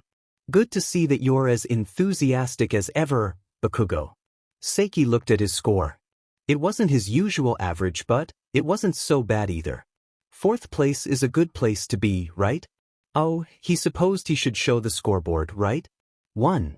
Momo Yaoyorozu. 2. Shudo Todoroki. 3. Katsuki Bakugo. 4. Kusuwa Seiki. 5. Tenya Ida. 6. Fumikage Tokoyami. In the middle of showing the scoreboard to the readers, Nendo approached Seiki. Buddy. He clapped his back, causing him to stumble forward. Looks like your green friend won. Seiki frowned. That wasn't how it worked. He looked back at the board, and he saw how Midoriya was in 20th place. He also says how Nendo was in 7th. He then decided that trying to dumb down the explanation enough for him to understand wasn't worth it. Oh yeah, I lied about expelling anyone, Aizawa-sensei just casually put in. Midoriya basically melted in relief. Bakugo scowled, upset that their teachers stopped him from getting any closer to the green-haired boy. Seiki has felt no particular emotion with that reveal. His teacher gave Midoriya a slip of paper. And in no time he was off. Probably somewhere to help that broken finger. It didn't look pretty. Aside from their homeroom teacher, classes were exceptionally normal. And now it's finally time for lunch. Seiki never noticed how much hero students tired him out until he has a class full of them. It's nothing personal, but they just drain his social battery quicker than normal. As stated in the last chapter, Seiki is a creature of habit. It'll take a while for him to get used to UA, it being the best school in the country or not. By the time lunch rolled around, he almost sighed in relief. Aside from the nerve-wracking experience that is trying to find a place to sit, he's glad that he doesn't have to sit in a classroom for the time being. However, it also leaves other students to try to approach him, read, Nendo and whatever company happened to wash ashore. Nendo approached him before he could get up. Buddy, please go away. Let's get lunch together. He all but pulled him along. What do you want? I think I'll ask for ramen. I bet it'll be yummy. Seiki at this point had no choice but to go along with it. He already vanquished his chance of a quiet lunch the moment he accepted the fact that he'll be eating in the cafeteria, but one with the company? Harder to accept. He's never been social or even attempted to make friends. Before Aldra, he's been homeschooled. Even at Aldra, he didn't even try. Friend groups have already been formed by then and few were willing to make conversation with him. Even those who tried never really got far with him, so he's been deemed as a lost cause and left alone. Seiki has been content with that lifestyle for months. He's avoided Midoriya and Bakugo for a good majority of the school year and remained incognito until it was announced that he was going to UA during graduation. So having Nendo hang around him voluntarily was something new. Nothing he's really experienced before, as far as he knows, at least. So far, it's a pain to get the alone time as he would usually get. However, he could also understand the need to pay someone back and the restlessness that comes with it until that debt is paid. So in a way, he's not completely irritated by Nendo's very existence. This is a new feeling. The pair stood up, ready to, begrudgingly for Seiki, head for the cafeteria. Just when they were ready to leave, however, someone else approached them. Are you the one that stopped the zero-pointer, Ribbit? Seiki mentally prepared himself for whatever may be coming next when Nendo answered enthusiastically, yes he is. My buddy here is one of the most powerful people I know. The girl nodded. I never caught your names. Name's Nendo. He put his arm on Seiki's shoulder. This here is Seiki. My name is Azui, but call me Tiu, the girl, now named Azui, Tiu, introduced. The trio walked to the cafeteria together. What you did at the entrance exam was nothing short of admirable, Tsuyu began. You went beyond what was asked and helped dozens of people. I saw the robot slowing down, but didn't even think to check. Well, other people rescued too. If not for them then, they would be flat. Nendo laughed at his own joke. Flat people. I wonder what kind of ramen they have here. Tsuyu tilted her head to the side as if wondering his state of mind. You're not the only one. I saw Seiki in first place, and by a good number of points too. She looked up to him as if assessing him. I hope to learn plenty from my classmates these next 3 years. She then ribbited, probably something dealing with her quirk. She must have seen his quizzical expression because then she elaborated. My quirk gives me the characteristics of a frog. Well, it wasn't really an elaboration, but it was enough to go by. When she looked at him back, he looked on the floor until he saw a paper ball. He then used his quirk to lift it and put it into a trash can. Telekinesis, she asked. He nodded and she hummed in consideration. We're here. Nendo cheered happily. He immediately went into line, with the pair directly in tow. A few people moved out the way and let them cut due to Nendo's looks, however. That's simple-minded of them, Tsuyu commented. Judging people by their looks. They can't control their features. She seemed to hold opinions for those who act that way. Not me, I think the general human population is a pain as a whole. It made sense that she's saying something like that, given her quirk. From observation, it must be a mutation quirk, with her wide, yet curious eyes and the pink tongue that darted from her lips at times.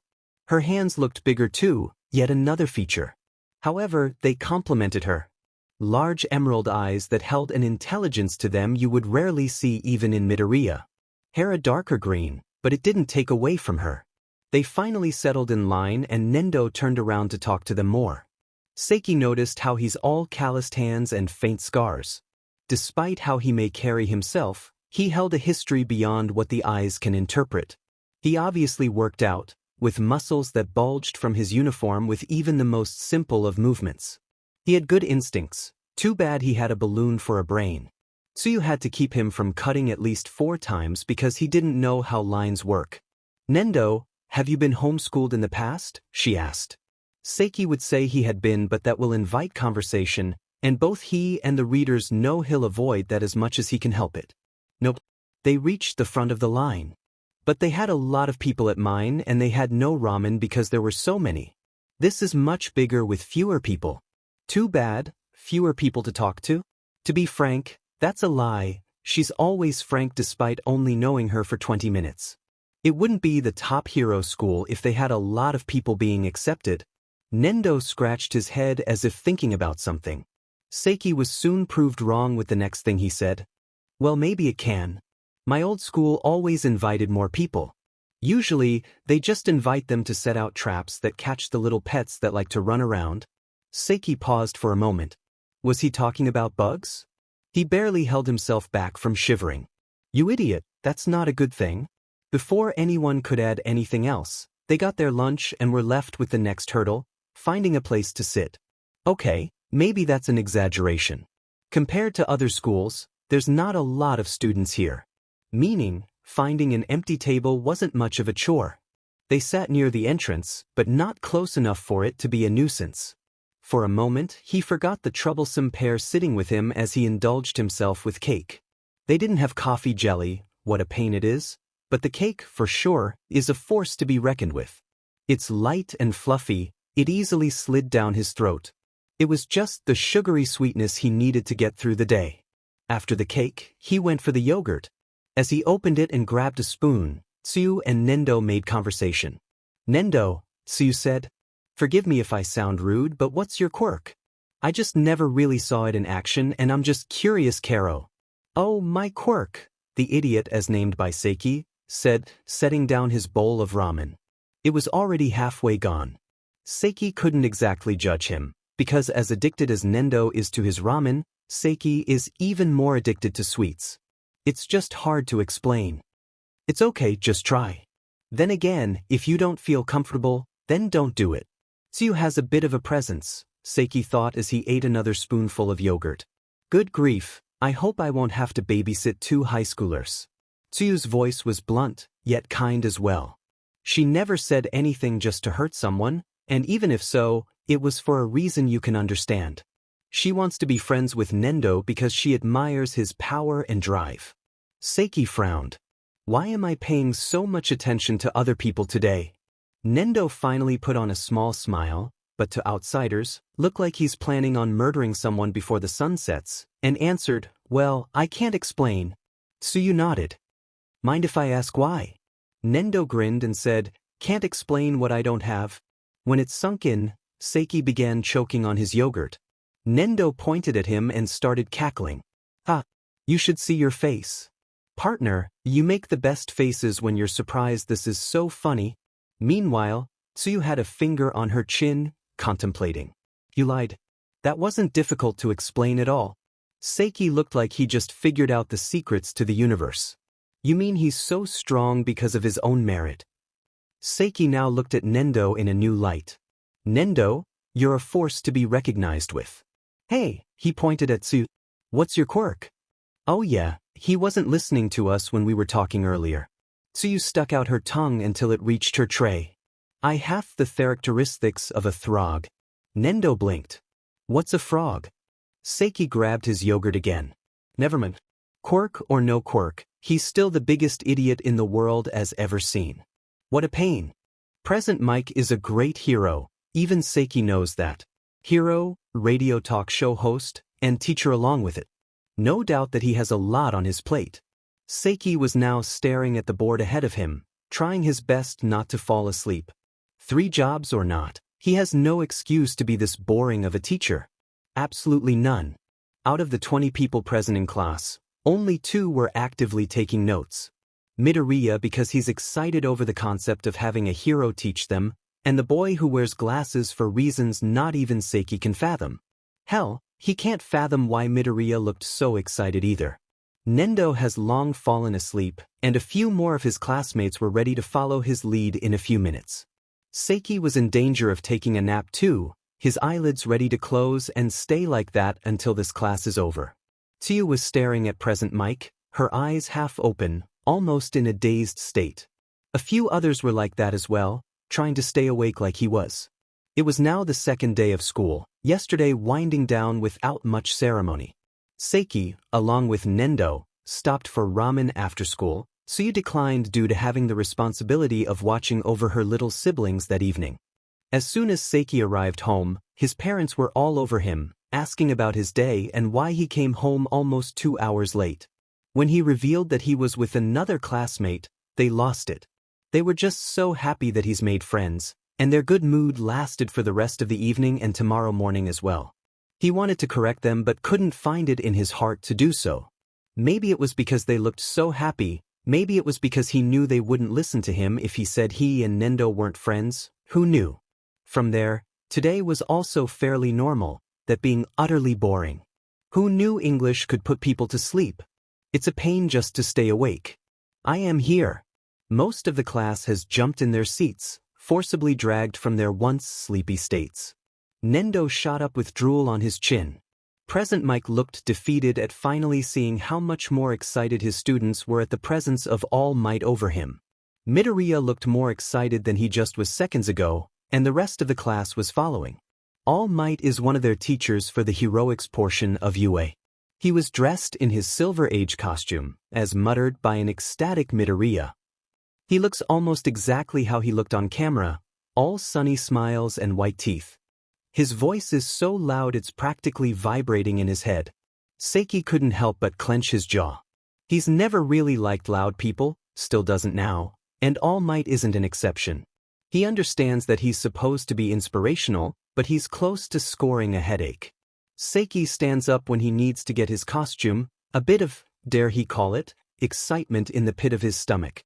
Don't get him wrong, he's not excited due to costumes or heroics. No, he's excited because he finally can get away from that boring class that people call English. Yarr, seems like I've found my least favorite class already.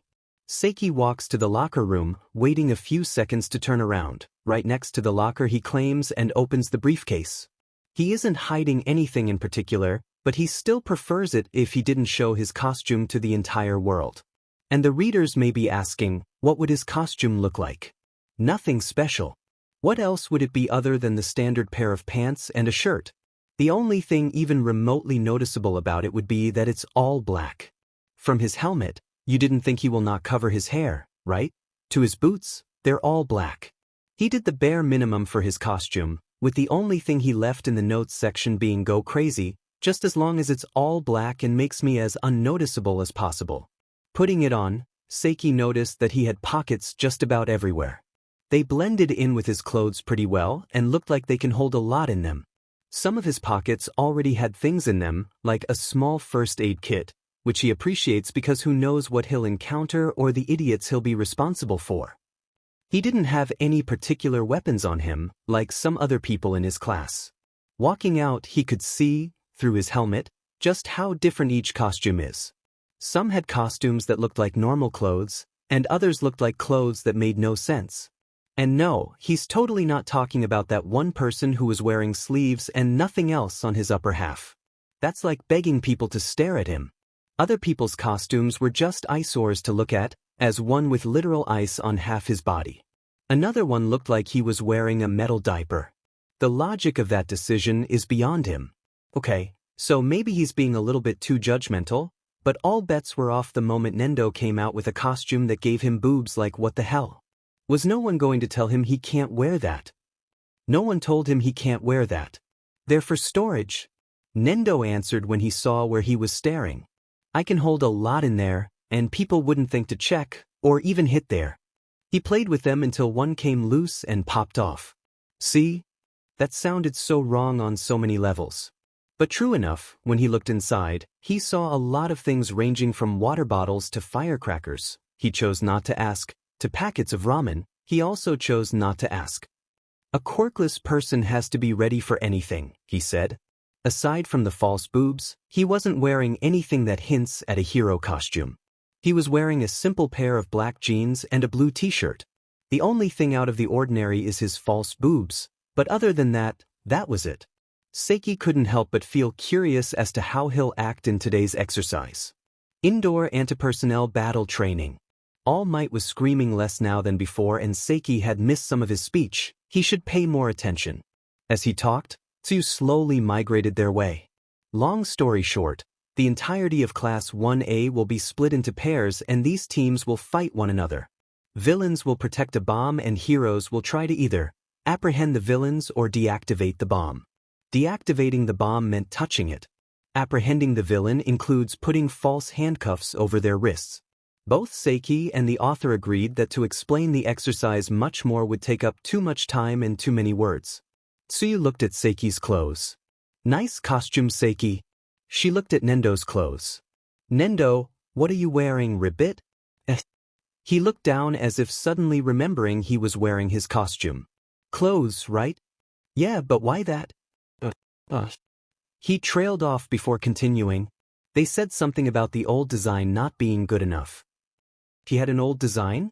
Which is unfair. If employees at those fancy little cafes get to wear their costumes, then why can't I? I think it has more to do with the resemblance to a uniform and the lack of functionality than anything. It's great that it was simple, but they may have wanted to make it unique so people can recognize that it's you coming to help them and not someone working at a cafe. Oh, I understand, Nendo said, even though Seiki knew for a fact that he didn't understand half the words she said. Being completely honest, she continued. If what you implied yesterday during lunch is true, then you're going to be the first pro hero to be quirkless. A feat in itself, especially since at first we believed you had some sort of strength quirk. If that's the case, then on your own you'll become something historic, Karo. Following that line of logic, if you were to become a pro, then it'll help with coverage if you wear something people can remember you by. She stared at his chest for a moment before adding, and remember you they will, Ribbit. She then walked off towards All Might to ask a question she has about the activity. In fact, the man looked ready to be overwhelmed, if not that, then past the point of being overwhelmed, by other students who were fervently asking questions as if their lives depended on it. After they died down, All Might pulled out a box with a hole on the top. We'll be deciding teams by lots. One at a time. Seiki lingered by the back and wanted to be among the last to pick out his team until Nendo dragged him up to the front. He was one of the first to pick out his team. He was in Team I, Nendo was in Team F. Next were lots for whether those selected teams will be heroes or villains. Hello, Seiki turned around to see his partner approach him. My name is Ojiro. What's yours? This my partner Seiki. Nendo hit him on the shoulder blade and near smacked him into the ground. Good grief, is Nendo quirkless, or does he have one but isn't observant enough to notice it? The boy, now named Ojiro, nodded. Good to know. If you don't mind, what's your quirk? Nendo was now approaching his teammate. The poor boy looked ready to run at the drop of a hat. He dropped a roll of bandages from one of his pockets to the ground. He then used his telekinesis to pick it up and put it back into his pocket. Telekinesis? He asked, as to which Seiki nodded. He then pointed at Ojiro's tail. Yeah, that's my quirk. The heroes are Team A. The villains are Team D. All Might shouted, effectively cutting off Ojiro. He was holding two balls with the letters A and D printed on them. Seiki looked at the respective teams, seeing Midoriya and Bakugo on those opposing teams. I kind of expected that. Seiki stared at the monitor, watching as Midoriya had to be loaded onto a stretcher. At least his team won. Everyone around him looked uneasy, and Nendo looked confused. They must have poured their hearts out to one another, but he highly doubts that their relationship is fixed quite yet. Seiki frowned and looked away from the monitors. The people around him were talking to one another, and the noise was starting to irritate his head.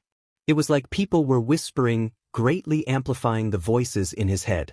People were muttering the words lost, lost, lost, almost chanting it, the words echoing as if in a cave. He was wrong. He ignored how the words lost, lost, lost sounded so familiar, a voice loud and scratchy like, no, he wasn't in the room. How the words sounded so angry and sounded like they came from Bakugo, but no, he wasn't in the room. There was no way he could have heard him. He didn't even open his mouth. Whenever he does, it's yelling.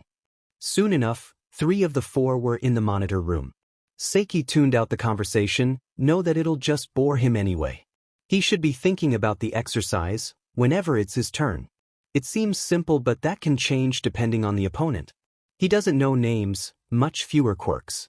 However, he does know that the villains have more freedom to do as they wish than the heroes. He does know that the heroes have to get creative with capturing them. It just so happened to be lucky that Midoriya was able to keep Bakugo distracted long enough to enact a plan, but he doubts that the same thing will be able to work with other people. At least in the same way. Then Seiki had another thought. I barely know how to fight. And even to say barely would be a stretch. The only fighting experience he has would be reading about it in shonen manga. He should have known better. This is a shonen manga, after all. That gives him a disadvantage. Then again, his partner seems to know how to fight well enough. But even with that, he doesn't want to rely on that too much. He's in the hero course, and knowing about fighting seems like an absolute must. Team B are the heroes. Team I are the villains. Oh look, life decided to grace Seiki with its presence and let him go next. He looked over to Team B. Just as expected, he knew next to nothing about them. Both were quiet. One had ice covering half their body, and the other one had multiple arms. Both look more intimidating than both of them combined. Ojiro seemed to think the same thing. He winced at the announcement, and the pair walked to the building for their practice together. They were really strong during the quirk test yesterday, so fighting them one-on-one is out of the question, Ojiro began. So we'll have to defend the bomb. Their quirks are powerful, but maybe there's something in there we can use to their advantage. He was grasping at straws to come up with ideas, and Seiki couldn't blame him. He knew more about them than Seiki himself, and from that alone, the outcome of the exercise won't be in their favor. However, they can at least delay the inevitable. Seiki tapped his shoulder. He had an idea. Ice crawled through the building at an almost blinding pace. Cold fury gripped its claws into every corner and crevice, a chilly mist enveloping the air inside. Spike of ice protruded from outside, turning the building into its version of a blistering, wintry hellscape. Breaths turned to mist, and Shoji shivered, goosebumps crawling across his skin. It wasn't ideal that he had to wait outside while his teammate Todoroki did all the grunt work, but Shoji reasoned with himself that maybe it was because he doesn't know how to control his quirk enough to use it in small places.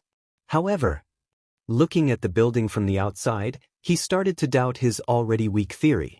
It's well controlled, even to the point he can see that the area where the bomb is supposed to be remained untouched by ice. That took precision. That took hard work. Todoroki was doing this because he just wanted this practical done and over with. Shoji wanted to be annoyed, but he couldn't. For one, he doesn't want a repeat of what happened with Bakugo after he got consumed by anger, nor be the victim of said anger like Midoriya, and also because it may as well be over already. Their opponents may be trapped in the ice. He knows Seiki has some sort of telekinesis, and Ojiro something to do with his tail. Even so, they don't seem well suited for this exercise. Shoji shifted, internally debating whether or not to just go inside the building just in case. Todoroki made it clear that he didn't want the help, but even so. He froze when one of his ears picked up something. His limbs twitched and his head turned. Todoroki went inside and should be near the bomb room by now. However, that sounded like it came from the bomb room. There was another sound, this time a little bit louder than the first. Now he was on alert, walking around the building. It sounded like it came more from outside than inside. With that in mind, he started picking up the pace until he pinpointed the noise. I have underestimated our opponents, Shoji muttered.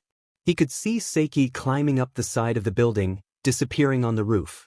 Ojiro didn't follow him. For a moment, Shoji was in awe. And then, Todoroki. He turned on his earpiece.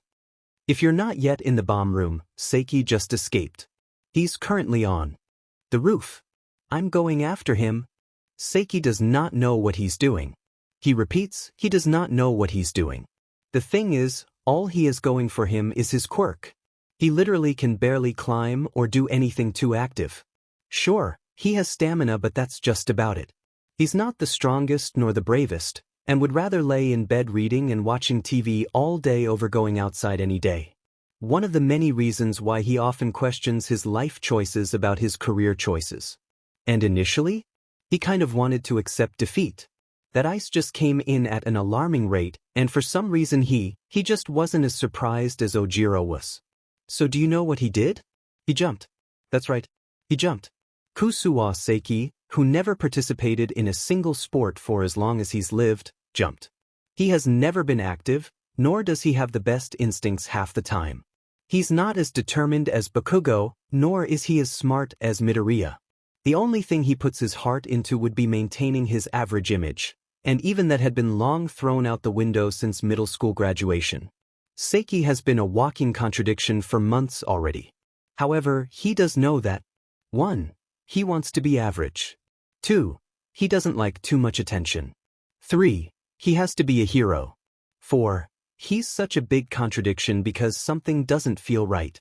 And it's stupid because he should know that he wants to be average, yet, at the same time, he can't. Something in him is just screaming at him, trying to pry their way through to him and say something, and yet the words are muffled at best. He's not acknowledging something important, and he wants to know what. It's even more confusing because being average is just who he is, and yet he feels as if he has something to fulfill, something to do.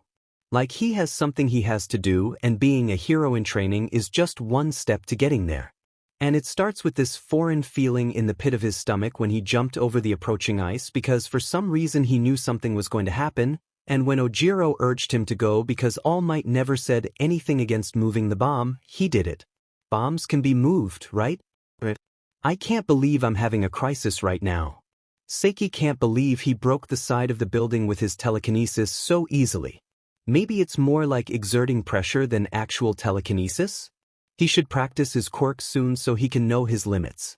If it's more like exerting pressure or a force, then there are way more applications for it than he initially thought. And no, he's not thinking about that now. Nope. Good grief. Seiki is using his quirk to put the bomb on the roof, and he's climbing the side of the building with what little motivation he has. He isn't convinced that there's a way to win, especially up against someone with a quirk so well controlled, but, as stated in the last chapter, at least he can delay the inevitable. Not let the faith Ojiro put in him die out. Something along those lines that have him regretting coming to school today. Second day or not, he should have stayed home. Maybe let there be a group of 3 for this practical, and no one would have to watch him struggle to climb right now. Oh no, and then after this they'll have to be present for an overall conversation about how they did.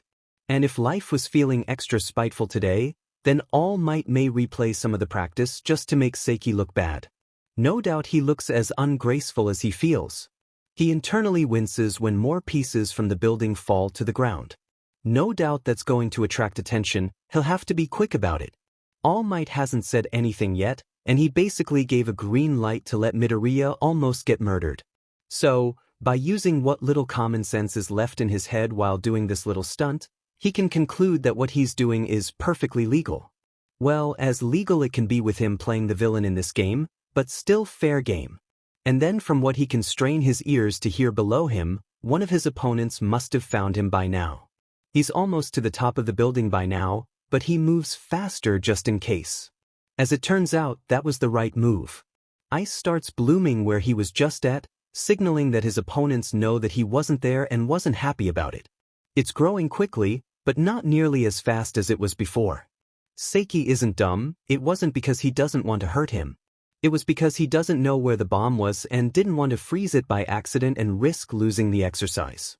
The thought on its own brought some clarity with how much power his opponent has, and it wasn't necessarily a good thing. He already knew he was screwed before measuring the power level of quirks between the two. And even then, it was before considering what his other opponent may have in store. Seiki moved quickly when a spike of ice nearly impaled him. His eyes widened, and he nearly lost all his concentration in keeping the false bomb from falling. His telekinesis wasn't straining him, but it was taking up a fair bit of concentration to keep in the air. Speaking of which, he took note of one of his opponents, the one with multiple pairs of arms, and how he had now found him. He must have let the ice boy know that he was climbing the side of the wall. His thought was only proven further when 6 arms ran inside the building with a determined look in his eyes. Give it up. He could hear an irritated voice from the inside. Either surrender now or I can't guarantee that you'll get out scot-free. You tried to impale me. You mean to tell me that you either have that much control over your ice or your definition of the term scot-free could use some work? Instead of answering, Seiki set the bomb on the roof and started climbing onto it. He moved quicker than he ever did in his life due to the looming threat of ice. It proved right when more ice started sprouting from the building itself. He wanted to talk to Ojiro just because he planted this idea in his head in the first place, but knew without even trying that it would be futile. Based on the sheer level of the ice boy, he already must have taken it off, or at least arrested him. Or he's still trapped in ice as he last saw him. One of the three. Seiki could hear a faint sigh and a resigned, "So be it," before hell started breaking loose. He only managed to move back just in the nick of time before the ice started sprouting straight through the rooftop. It was so quick and efficient he was wondering how he hasn't been caught yet and, yar, there it is. Seiki knew the moment the biting cold rendered his feet useless. Frost climbed up his boots, ice covering his feet until it looked even more secure than the ice that immobilized Ojiro. He grits his teeth but didn't even try to resist it. It was useless to prolong the inevitable, and he could feel the grip it had on his feet. It was so cold it was starting to get painful. Even now, ice just wouldn't stop growing. It was creeping towards the spot where the makeshift bomb was. It was starting to slow down, indicating that Ice Boy knows where the bomb is, and one false move will only make it worse for him. Seiki didn't think his team would win anyway, but it was a good run. Probably a satisfying conclusion to the activity anyway. Oh well, all he can do is wait until someone touched the bomb and the hero team wins. Surprisingly, 6 Arms was the first one on the roof. By now, the ice has slowed to a trickle, but it was annoyingly cold all the same. He took one look at him and nodded out of respect. Seiki inferred that it was about how long he lasted and took no offense to that. Ice Boy was in a different league than him in terms of power, and that was a fact he just had to accept. The boy nodded back to show he recognized this. He appreciated the lack of words being exchanged, unlike some people. He then gestured to the bomb behind him to let him know to just end the practice already. Except, that wasn't what happened. Seiki forgot. Life was feeling extra spiteful today. Instead of it being a simple gesture, he could feel the entire building rumble. Even 6 Arms was caught off guard, and behind his helmet, Seiki's eyes widened. He could feel the slight tugging that signaled that his quirk was in use. Which, by the way, made little sense since he didn't actively call for it. The only reason why he wasn't losing his balance was because of the ice encasing his feet, and even then the shaking was getting so violent the ice was starting to crack. And then the roof started to break. Cracks appeared, separating 6 Arms from Seiki. It all happened so quickly. How part of the roof broke away from the building completely and started ascending into the air. Seiki never knew his quirk could do that. Hell, he never knew he had the potential to do that. He never actually broke anything so big with his quirk before, mainly pushing it either towards or away from him. So now he's hovering in the air, on part of the roof with the makeshift bomb, with no idea how he did it, nor how to control it. This practical was starting to get on his nerves. Warmth flowed through his body in waves, chasing away the goosebumps that started making residence on his arms. Todoroki does not get cold easily, but with so much ice encasing him so much colder than usual, it was starting to get uncomfortable to him. Don't get it wrong, he's used to enclosed spaces and both heat and frost enclosing in on him at all angles, but he put more of a blistering cold bite into his ice for this because he believed that he could get this exercise over and done within a quick, orderly fashion. Oh, how things didn't turn out that way. Todoroki wasn't used to this. He hated it. Hated how he was putting in more effort to maintain balance in both his left and right side and it was taking more time than usual to get results. His mind would wander back to bright hot flames and knuckles-breaking skin and rough floors and long nights. You knew about this. What's your plan? He demanded. In front of him stood one of his opponents. Ojiro was his name, he thinks? He wanted to huff. Yet another thing he can say differs between him and his father. He took the time to know names, unlike the self-proclaimed hero his father is, who only calls him by his given name just over half the time. Even so, to put it truthfully, they were disappointing yesterday during the quirk tests. A part of him hoped to score lower than second place, but he knew that he took the recommendation test while most of his class didn't for a reason. His quirk, as much as he hates to admit it, was simply created more powerfully than most. As much as he hates it, it's the truth. So the boy named Seiki suddenly slipping through his fingers? Not something he's particularly happy about. Not at all. If the expression is to go by on Ojiro's face, then his sour mood has shown on the outside as well. He quickly sighed and schooled his expression. No, anger towards his classmates will get him nowhere. At least, anger without action. Right now, anger won't get him very far. Won't give him the reactions he wants. There are some instances he wouldn't mind waiting it out, but they simply don't have the time. This was supposed to be over quickly, but it has done everything but. Now, he's going to get an answer or two out of Ojiro while Shoji touched the bomb. No way he's going to let something like this undermine him again. Answer me. He allowed his ice to creep further up the boy until he said what he wanted to hear. We're moving the bomb around. We didn't know how you two were going to approach us. His breath turned into visible puffs of mist in the frigid air. So it's by chance that your teammate happened to avoid my ice? He asked coldly, allowing his annoyance to seep further into his tone. At that, Ojiro seemed to have gained a steely edge in his gaze. He held himself more heroically despite the circumstances. Yes. Todoroki looked at him for a few more seconds before walking away, leaving him to fend from the cold himself until the practical ended. He looked down at his right hand. Seiki just avoided his ice? Without any prior knowledge of knowing about the extent of his quirk nor about how Todoroki himself would approach this? On one hand, that's something he must get to the bottom of. On the other hand, he must defeat him to prove that he's stronger. He will defeat him using only ice, rejecting that bastard's power in the process. Too bad it was just a stroke of luck on his end. The building suddenly rumbled. Violently. Todoroki grabbed onto the wall while Ojiro made a noise of surprise. He heard the cracking ceiling before he saw it, and before he knew it, he was planting his palm on the wall and creating enough ice to keep the ceiling stable.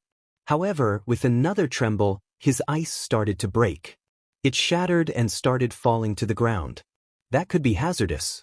Todoroki quickly made a dome made of ice over their heads. Luckily, that was strong enough to hold it against the rubble and ice. Sparing no thought, he warmed his left side, not enough for flames, never flames, and began to free Ojiro. It would become troublesome if he doesn't do it now. It would also be reckless for anyone to plan something as destructive as this. Even so, Seiki didn't look particularly desperate to win. He didn't care to look at his expression, but when he did, beyond his helmet he didn't look particularly set on winning. The ice encasing Ojiro's feet started to crack, the lines appearing until his feet were freed. Todoroki casts him a quick glare as a small warning to try anything, because the last thing he needs is yet another surprise. Before planting his right foot, ice can be useful for situations such as these, with the risk of an unstable building reaching levels Todoroki doesn't even want to acknowledge out loud. He can see through the dome well enough to know that it's not too unstable aside from cracks in the walls. He quickly covered those with his ice. Satisfied with his work, he started melting his ice dome. Thank you, Ojiro said. His words still came out with a puff of mist, and Todoroki can tell that he's cold but doesn't want to admit nor show it. There was a certain unsteadiness to his voice that could only mean the presence of shivering, even if it's a little bit. Instead of answering, he increased the temperature of his hand to melt the ice faster until they both can safely leave. As soon as he's out and looks up, he grits his teeth. He doesn't narrow his eyes too much, but it's a close thing. So Seiki isn't just lucky. He's a slippery opponent. Ojiro's eyes widened and Todoroki is officially no longer paying attention to him. The main objective now is to subdue Seiki once and for all because he's far too unpredictable for his tastes. Someone like him shouldn't be able to outmaneuver him so easily. He looked up to see a good portion of the roof gone, with Shoji taking several steps back to jump to the portion of the roof that was floating in the figured that his telekinesis would cause another setback. Todoroki didn't even think. He thrust his right arm out until ice grew up from the floor to the roof where Seiki was standing on. He climbed his ice and reinforced the ice encasing his feet. There was no use trying to trap him, not with the way his quirk worked, but he can go touch the bomb with the lingering threat. Don't move, or you'll risk ripping more than just your boots off your feet. Seiki didn't respond other than with a nod. He looked resigned, but by now Todoroki no longer trusted the facial expressions on him. Shoji went to touch the bomb when Todoroki put his arm in front of him. Make sure he doesn't move.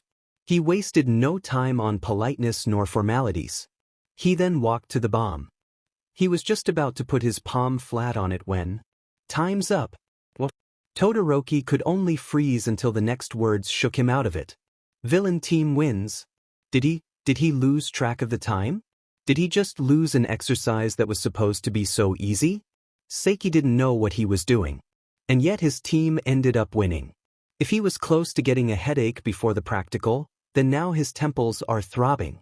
It must be from a mixture of his quirk and the rush of it all. He felt sore and tired, but neither of those things were new. It was only when the four of them were away from the building that he dropped his telekinesis. He didn't know how to lower it gently, so by dropping it all at once, the roof caved in entirely. With that, the ice started to shatter until there wasn't much support left for the building.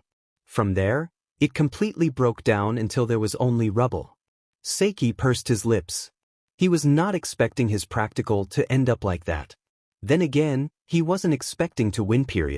Walking back to the room, he felt eyes on the four of them. He was almost glad for them to talk about their performances to get their gazes off of him and onto a girl with a ponytail. Her name is Yaoyorozu, he thinks. Almost. The most valuable player of this round would be Shoji, she announced. Not only did he adapt well to the circumstances, but he was able to make the best of his disadvantages as well. He demonstrated proper communication with his partner when the time came and held his own. The only weak point would be his hesitance when it comes to confronting the enemy himself. Seiki also was a great player. He used the practice to his advantage and moved the bomb around since he wouldn't be able to take them head-on. However, near the end he began hesitating to use his quirk. It became clear that he didn't have as much control over his quirk as he would like, resulting in major collateral damage. As villains, it was great. But risk-wise, it was a great factor for everyone. He couldn't exactly defend himself, not even in his mind. She was right. He didn't know how to control his quirk at that moment, and it risked putting everyone in danger. His headache was now the only thing keeping him from putting himself through a guilt trip at the moment. Todoroki, she continued, used his quirk flawlessly. There was a precision to it that he exercised. On the other hand, he underestimated his opponents. He also didn't take the time to talk to his teammate, resulting in him trying to get to the bomb without a plan, which cost him far too much time. Ojiro made do with the situation he was in. He got trapped and urged his teammate to go. It's admirable thinking. But he wasn't technically caught. Todoroki nor Shoji never put the handcuffs on him. He withdrew from his role as a villain and didn't fall back in. He lost hope in himself too soon. All in all, she concluded, hands on her hips, the biggest takeaway would be the severe lack of communication. That added with everyone's subconscious decision to stay and play certain roles based on personality and power alone determined the outcome of this practical. Even All Might was in awe with her analysis. Buddy, Nendo greeted. I would say you did well, but playing villain doesn't deserve compliments. I played it well, shouldn't that be all that matters? Meanwhile, out of Seiki's line of vision, 3 sets of eyes were on him. Tsu, Bakugo, and Todoroki watched him with varying levels of curiosity. Koda is scared. Koda is always apprehensive of everything and everyone. People scare him in every way possible and he doesn't understand how they work half the time. They're loud and really overwhelming when he even thinks about talking to them. Their personalities are so strong too, as the strength of an ant when scaled strong. Like what dogs will do for a good treat strong. But Nendo is on a whole other level of both scary and strong. Koda doesn't even know what his quirk is, but he's strong and scary and he wants to hide away with his rabbit and never be seen again. He can be a good hero just for animals, right? A vet sounds like a good career right now, especially with the incoming feeling that they may just lose this round. But then again, maybe not? What if he puts up a fight and his opponents are secretly strong and he gets his butt handed to him? But what if he's too weak and he gets his butt handed to him? Either way, he loses with nothing but the impending doom of failure hanging over his head. Oh no, he knew that he should have chosen another career path. I don't know you. Koda nearly jumped out of his skin because he's even scarier up close. Why are we standing in this room together with a rocket?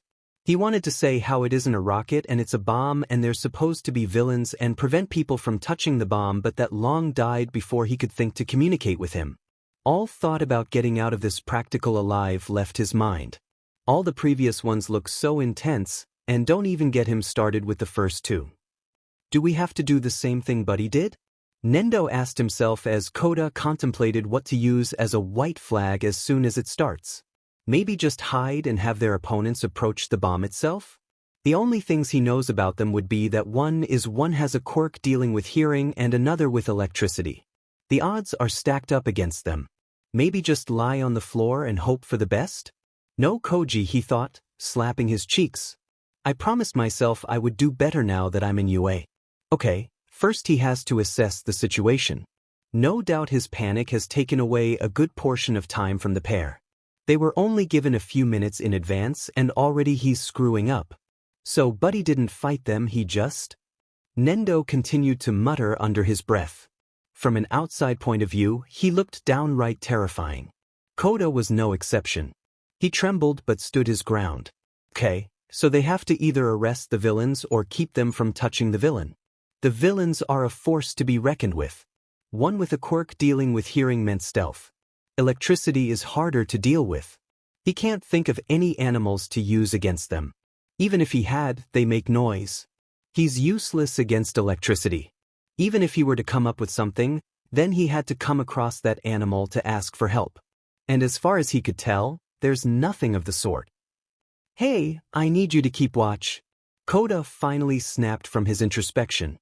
He looked towards Nendo, who was talking to a hamster. His pet hamster. He set her on the ground right next to the bomb. She didn't seem scared by him as he crouched down and talked to her. I'm counting on you, stay there. The hamster twitched her nose in response as if understanding what her owner was saying. However, she stayed where she was standing. She understood him. They obviously have a bond, the two of them trusted one another. It also just saved him. He was hoping that a bird would fly by, but maybe he can ask for permission. Nendo turns to look at him. Why are you staring at me? He made a face, but due to the general atmosphere he usually gives out, Koda jumped and turned away quickly. Or maybe not. They were doomed. Bakugo knows a lot of things. He's just learning a lot of shit as well. He knows how little he knows and the thought alone has him itching to use his quirk on his fucking brain. He knows that, and it's hard to accept, that he's not the strongest in this class. It's a new feeling, not being on top of his class.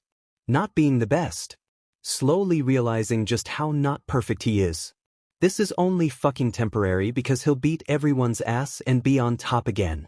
He'll be number one and everyone here are just bugs waiting to be squashed. Except, the thought didn't bring him as much joy as it usually did. Maybe it was because he's no longer on top, and it pissed him off because he's deserved it and Deku was nothing but a liar who laughed behind his back for years while he took the quirkless label like a damn masochist? Or maybe it's because he knows how much better he can do.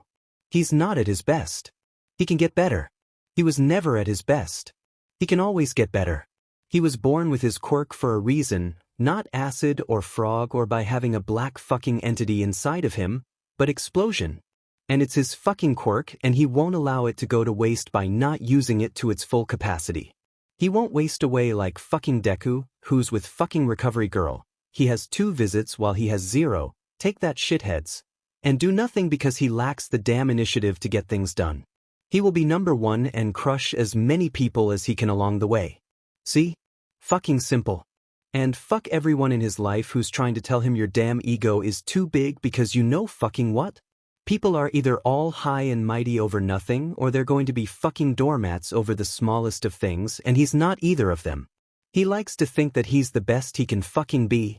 And yet, Deku defeated him. The thought alone makes him want to saw his head off his neck and say he's out of order for the rest of the day. So this shithole of a class is stronger than he anticipated. Nothing to be wary of. He can just be better. Just do better. Which brings him to his current, glaring problem. Fucking Bubblegum. He is a headache on his own. He's pissed at him for hiding his quirk. Is he not powerful enough for them to show him their quirks? But something is different. Bakugo is not someone to dance around a topic worth investigating. If there's something that needs to be done, then he will do it, 9 times out of 10. However, this happened to be the 10th. From the moment that Extra walked into the classroom over a year ago, from his stance he knew he wasn't someone worth wasting time with, not like anyone was. Back then he couldn't give less of a damn. He didn't even remember his name, nor did he put the effort into doing so. He was caught up with getting ready for the UA entrance exams and getting his body into shape. However, there was something at the back of his mind that slowly grew until it was demanding his attention. That time is now. Bubblegum is someone to look into. He needs to defeat him, that's better. He needs to pummel his ass into the ground so hard he comes out in Greenland. He needs to beat his ass into last week so he can get this irritating feeling out of his mind. He's a threat, and all threats must be shoved into their place as a stepping stool for him to be number one. Bubblegum must know that he's far more powerful than he'll ever be. Yeah, that's it. Bubblegum must be defeated. Maybe then will this feeling of his will finally go away? Maybe then a part of his consciousness will throw up a fucking white flag and leave him to be number one. Maybe then he can shove his way to the top, all the way above All Might. Maybe. Then he can take a meter stick and shove it up Four Eyes' asshole and how it is to have a stick shoved up their ass. Maybe then he can chuck Deku into the fucking sun and watch him explode into a million fucking little green pieces. Maybe then, when Bubblegum and Half are defeated, with Deku out the picture, and with him as the top student at UA, he can finally be at peace. He can be number one and fucking crush them all in the most satisfying way possible. It'll be a fucking dream to watch the death and destruction of everyone. Maybe then he can get over the crushing, almost overwhelming feeling taking residence in his chest, because he's not weak like during the sludge villain's attack, nor is he dumb and stupid and naive. He's strong, he has to be. So with that in mind, Bakugo turned to look at the screen, only to choke on his fucking spit. Sometimes Seiki has to wonder whether or not the life he's living is real. He just has to take a step or two back mentally to process what's going on so he won't short-circuit with smoke pouring out his ears.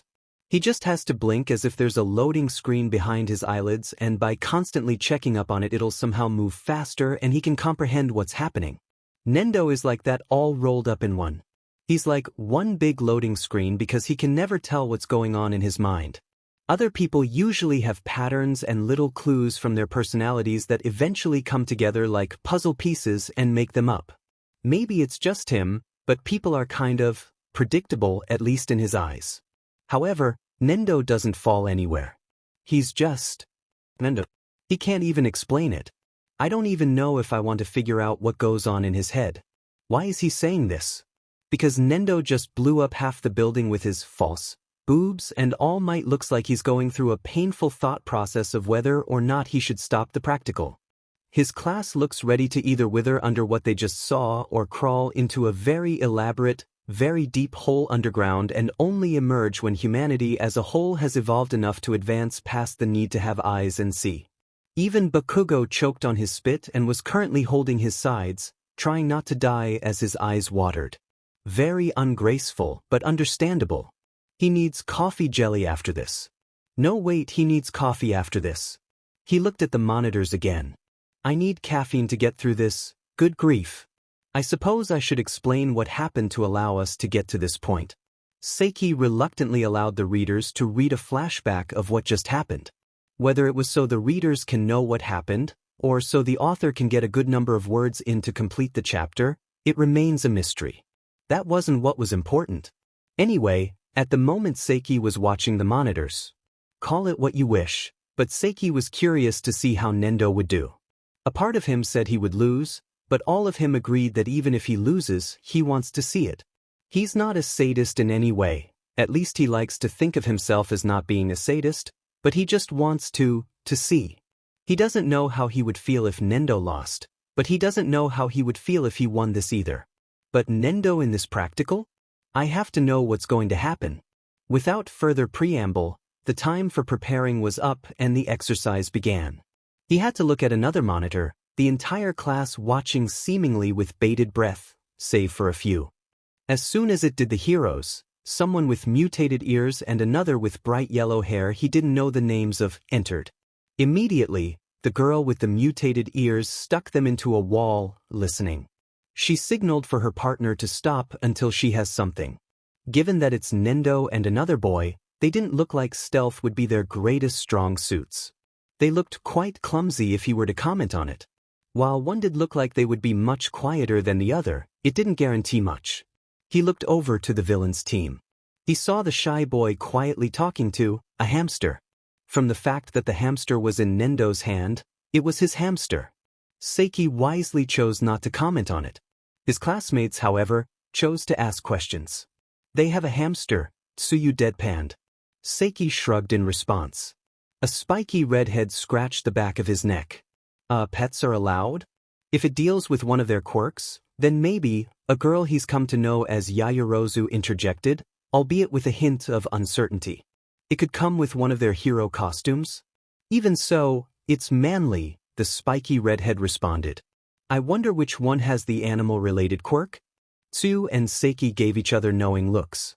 Before Tsuyu could say anything, however, someone else cut in. If you don't mind, a tall boy with glasses, Ida, he had to remind himself, started. Please keep your voice down for the exercise. It's extremely disrespectful not only to our classmates, but to ourselves for depriving ourselves of seeing our comrades in action, and All Might himself because it's our first day with him and we should do our utmost best to. Sorry man. The spiky redhead looked sheepish. Students, All Might shouted enthusiastically, when is he not? Please refrain from discussing their performance until after the exercise is over. However, based on your conversation so far, you might be pleasantly surprised with the outcome. But, do you know anything? Bujiro asked. No. All Might answered. But I can see that they have a plan in mind. Pay attention closely. Seiki would never admit it out loud, but he was glad All Might dissolved the conversation. Everyone for some reason gathered around him to talk to one another like he's some sort of magnet for people. The horror. Yar, but that's not important. The readers want to know how did Nendo win based on the current chapter title. Looking back at the monitors, he can see the hero pair stop, listen, and climb up to the bomb. They seem to have developed a pattern, using the girl's quirk to listen for opponents, and the boy was keeping an extra eye out. At times they would stop, pointing in different directions while whispering to one another until they came to a decision. At one point, while the girl had her ear jacks in a wall, she flinched and ripped them away. Her fingers hovered over her ears in pain for a brief moment before they dropped to her sides and she turned to her partner. They soon separated. That must have been Nendo. There was no way Seiki could imagine the boy's partner making that much noise, the monitors with or without sound. No doubt he probably dropped something or spoke too loudly. Does the villain team even have a plan? Probably not. Seiki still was invested in the outcome, however. It turned out the pair had something like a plan. The girl ran until she stopped, her hands ghosting over her ears again. She tried to plug in her ear jacks but she yanked them out just as quickly. He could see her building frustration. They're trying to render her quirk useless with a lot of noise, Tsuyu observed. Seiki nodded in agreement. Well, at least the shy boy was. He had no idea what Nendo was doing. He was watching him from the monitors and even All Might look confused, yet optimistic, about his actions. From where he was standing, Seiki can see Nendo walking around the building aimlessly, his hands stuffed in his pockets. He was humming a song, however, the beat was so lost that he would bet coffee jelly that no one would be able to tell what he's thinking about.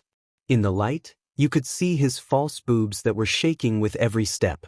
And they just Allowed Nendo to wear that for a hero costume? A girl with brown hair questioned, her head tilting to the side. Seiki stared at everyone's bewildered expressions. Where were they in Chapter 5? What about Chapter 6? Did no one seriously question it? Even All Might looked confused. Good, everyone felt the same pain he does just by interacting with him. He looked at Bakugo, who was uncharacteristically silent. His head was tilted downwards, a weird expression on his face.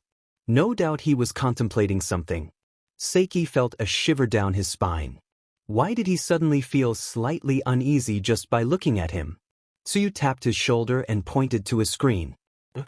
Seiki saw that the boy with the yellow hair has found Nendo. The latter looked confused while the former looked ready to secure his victory. He yelled something no one could hear and activated his quirk, which was, it was electricity or lightning. While it's a strong quirk, Seiki wonders how he'll use it. It can be dangerous, and yet he has it all dancing at his fingertips. He could see yellow flashes of light and then, Nendo took off one of his boobs. He was trying to say something while looking guilty, but it went unheard if the determined expression on the one with yellow hair is to go by. Neither party must have thought nothing of it until something else happened. He dropped his false boob. It fell to the floor and a few things rolled out of it. Geez, I never thought they would allow him to even wear that. A classmate with black hair and bulky elbows commented. Lucky, a short boy with the metal diaper hissed in envy. Shush. Ida reprimanded. His arms were waving around in the air so wildly it was a wonder how they haven't hit anyone quite yet.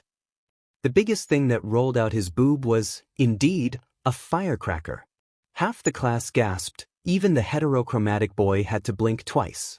A boy with a bird's head muttered something about a dark prophecy while All Might tried to stop the exercise. Bakugo chose this moment to finally look up. Too late. Bakugo started choking on his spit. All Might stared at the screen as if he was contemplating his life choices, and the class wasn't much better. Even Seiki, for once, didn't have a thought in his mind to describe it. See, the electricity, while the boy tried to reel it in at the last second, couldn't be stopped all the way. Even so, it did happen to light the tail end of the firecracker. Nendo only stared at it, confused before the firecracker was set off. And then half the building was destroyed with it, including the bomb. Shouldn't the exercise be called off? The boy with 6 arms asked in a daze. Oh, look. Ashido pointed to the screen where Nendo was, miraculously, unharmed. The other boy, not so much. He didn't look like he had a single brain cell left. He had both his thumbs thrown up, a line of drool rolling down his chin. Nendo didn't seem too put off by this demeanor, talking to him as if they had all the time in the world. Meanwhile, the other 2 opponents had stopped what they were doing completely. They both froze and looked at each other for a long, painful moment as if sharing the sad sentiment that they have been paired with people who don't have the highest IQs. The villain team wins. All Might shouted as boisterous as ever. All Might, you should have used your quirk to stop the firecracker before it exploded. He then looked at the scene and the destroyed building. But I wouldn't want to rescue them either. Seiki's headaches subsided as the day went on. After Nendo's performance, there wasn't much left to do. Midoriya stayed with Recovery Girl for the remainder of the day, and soon the boy with yellow hair joined him due to overdoing it with his quirk. Aside from the 2 of them, the people who did go went for minor injuries.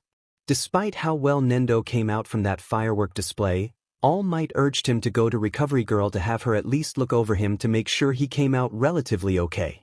It happened to have worked in Seiki's favor because he was left to peace for the remainder of the day. Well, aside from one conversation.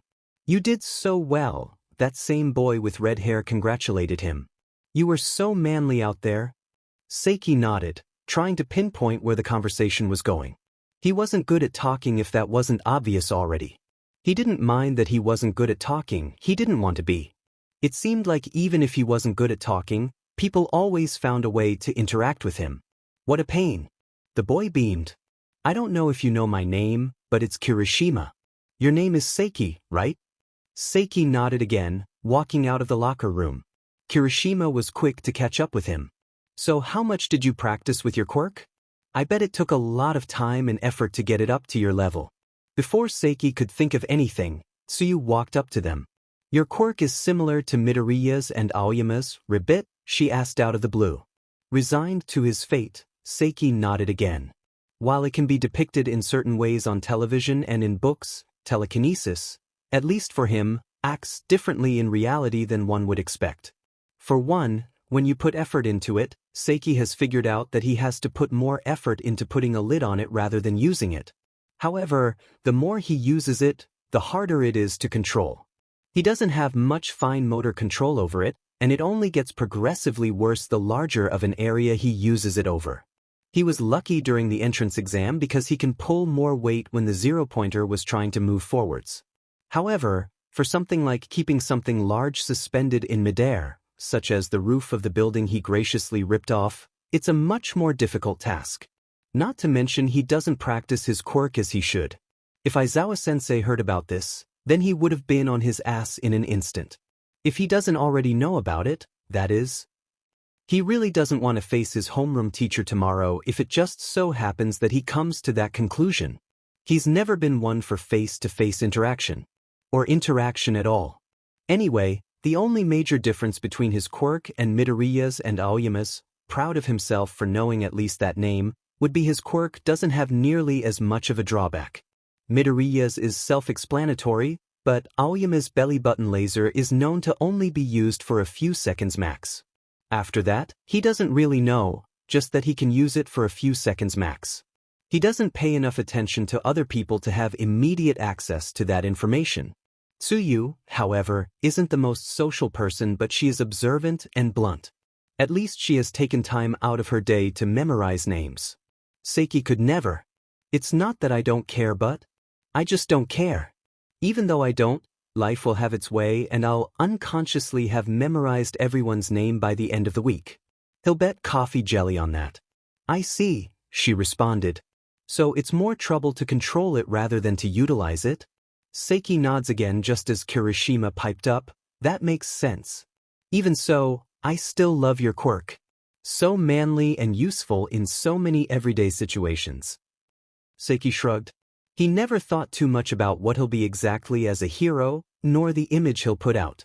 The thought of being up higher in the rankings and getting more attention doesn't sit well with him. Well, maybe somewhere in the first 100, but far away from the #1 spot that he doesn't have much of the spotlight on him. However, how would that be achieved?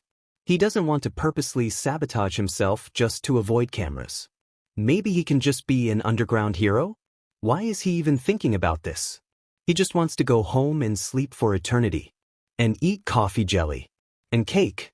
And enough sugar for him to go into a food coma. Being in a coma sounds amazing right about now. No human interaction to worry about. And speaking of which, Buddy, called out a familiar voice. Seiki wanted to fade away from the current plane of existence. That or just somehow teleport to an unknown island far, far away. But to be frank, since when does life ever listen to his cries of misery? Oh hey dude, Kirishima greeted and Seiki wanted to bury himself alive. Hello Nendo. Tsuyu nodded. The said boy ignored them both, but neither party looks deterred in the slightest by his attitude. Traitors. Buddy, you look lonely, he deadpanned. I'm not lonely. I'm the right amount of social, which is not at all. Why are you even here? Did you respawn from Recovery Girl or something? Seiki stared at him, trying to convey the message that he should either get to the point or leave, preferably leave. He still very much wanted to get home before other people want to talk to him and potentially ruin his evening. Or ruin it more. No doubt his parents will want to know at least some details about his day, but if he plans correctly, then he will avoid confrontation until dinner at the very least. Best case scenario, then they will get so absorbed with one another they don't ask until tomorrow. A dream come true. He just felt extra antisocial today, nothing new. Yes, he just felt extra antisocial, and it's not because he just recently bought new manga he wanted to read and wanted to get home as quickly as possible. Totally not that, and the coffee jelly he has in the fridge that he's been saving for days like this. Not that at all. Couldn't be him. Would be out of character if so. Let's go on an adventure, Nendo randomly said while looping their arms together. Seiki wanted to evaporate right then and there. Or just Let his soul pour through his eye sockets and pool onto the floor. Tsuyu and Kirishima left them both, and Seiki can officially say that this class gets on his everlasting nerves. The two of them are traitors. They must have been blind to not see the betrayal and eternal suffering in his eyes. He had long lost hope in UA staff noticing, because Nendo is a walking airhead who somehow took and passed the UA written exam without being taken to a mental facility. If Nendo turned out to be a genius, then he quits. What exactly does he quit? Just yes. In the time it takes to want to exact revenge is the time it takes to be dragged to Recovery Girl. Nendo wants him to meet new people he's met. Perhaps the better word would be that he totally violated their personal space until they relented, and he's unknowingly has gathered more people to suffer together. As if suffering from other people is better than suffering alone. Either way, Seiki wanted to go home. Also, either way, he couldn't tear his arm from his man grip, and he was ready to somehow astral project his consciousness into the thermosphere. Don't ask him why he used astral project out of all words, it just felt right. Hey Greenie. There was only one person Nendo could be talking to. Sure enough, Seiki could see green hair in his vision. He was right outside her door, and he didn't put too much effort into seeing what state he was in. He was up and about, so he was okay. He had faith in Recovery Girl. Well, as much faith as he had in the rest of the human race, that is. I'm not holding very high hopes. Oh, hey Nendo. Hey Seiki. Seiki was sure that the boy wanted to wave, but both his arms were bandaged, and one was in a sling. He won, but at the cost of his bones. Poor things must be crying out in agony. Just like the coffee jelly in his fridge. And the manga being left unread on his bed. Good grief. I heard about your exercise, Nendo, he began. It sounded great. You used Kaminari's weakness against him. His fingers twitched as if he was trying to take notes. Seiki. He trailed off. I'm sorry I wasn't there. I got a recap from Kaminari. I wished I was there to see it. He now looked bummed. Don't be Midoriya, I didn't know what I was doing. Everyone probably stopped breathing for at least a minute after Nendo's match, and I've gained some main character energy. Instead of saying this, however, he nodded to show he acknowledged his apology. I won? Did I win? Win what? Nendo scratched his chin with the hand that wasn't wrapped around his arm. We had a competition? Was it like yesterday? Oh, no, just, never mind. It was just a shame I missed everyone. I wanted to see their quirks. Quirks? Nendo squinted. What quirk? Midoriya's eyes widened. His expression looked as if he just discovered a chest filled with treasure. He smiled, his emerald eyes were shining so bright Seiki had to squint. He then frowned. Something's off. Midoriya looked amazed that someone without a quirk made it into UA. He also looked disappointed. Was it for himself? If he just hid his quirk, then why the disappointment? Suddenly, the atmosphere changed drastically. Seiki couldn't place it for the first few seconds, then the sounds of awe filled the air. He blinked, confused. Is it another quirk? He looked down the hallway and saw a low yellow glow fill the area. It was weird since there were no possible lights that it could be. He also doubted that it could have been a phone flashlight at all. It's possible that it could have been another quirk. Midoriya gasped, tearing his eyes from the glow. As much as I want to see whether it's a quirk or not, do you know where Kaken went? He asked. Nendo didn't answer, too focused on the light. Seiki shrugged. He didn't care enough about him to check. He's been whisked the entire day from one thing to another. And whenever his mind wasn't occupied by anything, Nendo and company dragged him from one disaster to another. Including now. He's been trying his best to get it out that he doesn't care, but this was the hero course. Not caring wasn't in their vocabulary. I should go now. Nendo, it was good to meet you. Have a good day, Seiki. He rushed off before either of them could react. Seiki sighed and wished he could join him. However, he wasn't sure how Nendo would react and knew he couldn't run away from him. He was trapped and not a soul was helping him. Don't you guys want to be heroes? As the light grew brighter, the sounds of awe grew closer. It has mostly consisted of men. He could see pink cheeks, blushes, and even drool. Nendo smiled, making a few people near them back away, and closed his eyes in content. Seiki looked at him, indifferent. He's not one for caring how a person looked, but this was ridiculous. The girl walking down the hall was accompanied by someone else. The girl with a glow to her didn't seem to mind, laughing quietly with another girl wearing glasses.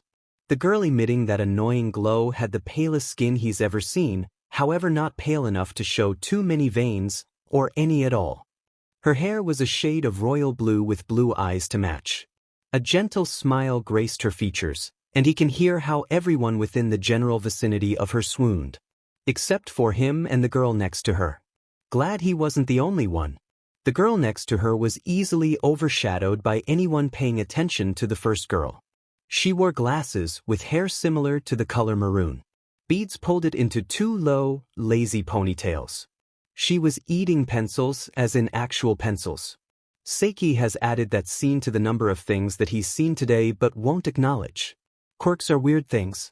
All around him, Seiki can hear both men and women say, "Oh," as they saw her. He thinks it's dumb. Sure, he can see where they're coming from. The glowing girl was only glowing due to her beauty. Skin as pale and fresh as newly fallen snow, eyes and hair a shade of blue that almost glimmered in the yellow light of the setting sun. A beautifully sculpted face with high cheekbones and a small smile to be treasured. She looks a bit like Midoriya when he smiles, and it's carefree, almost innocent in a sense. Obviously, the people around her feel the same way, already forming clubs and alliances to keep her safe and protect her from harm. Even Nendo lets out a small "Afu" as she draws closer. Seiki just doesn't. Yes, he can see where they're coming from by admiring her, but he just doesn't care. If he can talk to Nendo while other people keep making comments about his looks, then the same applies to vice versa. He doesn't really care about looks, everyone is relatively the same underneath. Skin, bones, and blood composed of a clump of cells. He looks away from the pair and to the floor. Is that weird? It shouldn't be weird to find someone who's supposed to be beautiful completely underwhelming. For some reason, it feels like déjà vu in a strange sense. Like he's been in this situation before. He doesn't know how to feel about that. "Hey there!" Nendo shouted, effectively shattering the atmosphere. He wouldn't mind, aside from the dozens of glares being thrown their way. Great, now they've attracted the attention of the self-proclaimed goddess of the school. "Hi." The girl eating her pencils stopped and put them in her bag. It seems normal for her to eat things that usually aren't edible. But if no one else was calling her out about it, then he won't either. The girl then pulls out an empty plastic bottle and begins to gnaw on it. Again, he won't call her out on it. Like previously stated, quirks are, and can be, weird things. Seiki hears them introduce their names, them being Mara and Terahashi, but they felt far away. Once again, something weird came over him. As if something just didn't belong. It's like looking at a puzzle and seeing one piece that's supposed to be in another puzzle, but you're trying to make it fit anyway. Even if it does fit, it doesn't mean that it belongs. Like something isn't right. He can't put his finger on it, but he keeps having a sense of déjà vu, and he keeps thinking certain things on a loop. Despite his general weariness towards the human race in general, he feels alarmingly casual around these people, as if he's met with them in the past. That isn't right since he hasn't, and he's not one to be social. However, he can't help but to, "Oh yeah, and here's my buddy." Nendo turns, ignoring the glares being thrown his way, once again, and doesn't see him. "Partner," he asks as if the air will answer for him. Where his buddy was just standing at, he's gone. Terahashi frowns. "I didn't hear anything from him even mentioning my appearance. I'll just have to make his day tomorrow. Oh wait, maybe I made his evening so much that he couldn't handle it and had to leave to deal with the super big mega crush he suddenly developed on. It only makes sense." She blinks. But she didn't hear an "afu" from him. She will get him to admire her soon. She will make his day. So a quirk that can be given? If Seiki's being honest with himself, he just can't believe that. It would be like giving away your hair, or even your eye color. Quirks are determined by genetics and, at times, environmental factors. Sure, his quirk may be a mutation if it's not similar to neither of his parents, but for a quirk to be directly given from All Might himself is absurd. It could just be a coincidence that they're so similar. And what about the connection between Midoriya and All Might? He asked himself. He can agree that their relationship is none of his business, And whether or not they want to disclose information isn't anything he should be concerned with. Also, eavesdropping is rude. Very rude. He just wanted to ditch Nendo before he's sucked in and can never leave. However, instead, he's then sucked in with two characters with some of the biggest auras of main character energy he's ever encountered. With every attempt to ignore and dismiss them comes another bothersome time in which he can just barely get himself away.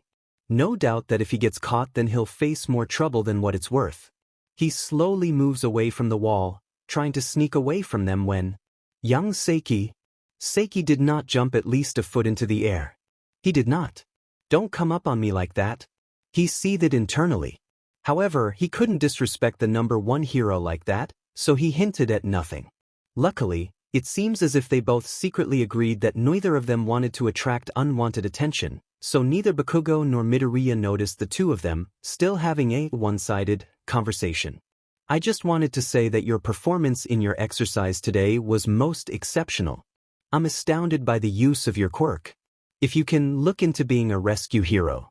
I noticed you do not like the spotlight. While rescue heroes are just as noble as pros up higher in the rankings, you'll do well helping people with your quirk that way. He looks like he's putting visible strain into keeping his voice low. Seiki put up his hands and waved them. He hasn't considered much into his hero career. He's barely able to process him being in the hero course in the first place. He's well aware that his quirk can be easily applicable in just about any everyday situation. Rescue does seem appealing the more he thinks about it, but he doesn't exactly know. He also wants to, oh no, I really want to be a hero, good grief. He doesn't want to open that can of worms that will inevitably lead him to an early life crisis. Not exactly early, but is 15 years of age considered early? He doesn't know. Most likely. Seiki took the compliments from All Might and walked away further into the school. He took a moment to process it because despite not being a huge fan like Midoriya, he's still the number one hero and he still complimented him directly on his performance today. Aizawa-sensei may have something different to say, but for now, he'll leave the warm feeling in his chest be until life drags him away again. Buddy! And there it is. That afternoon, Seiki, begrudgingly, made two new friends, Terahashi from the business course and Mara from the other class in the hero course. They also stopped for ramen again, as to which Seiki will never admit to loving it when they also stopped for dessert. But the next time Seiki goes to UA, he will have more than just telekinesis.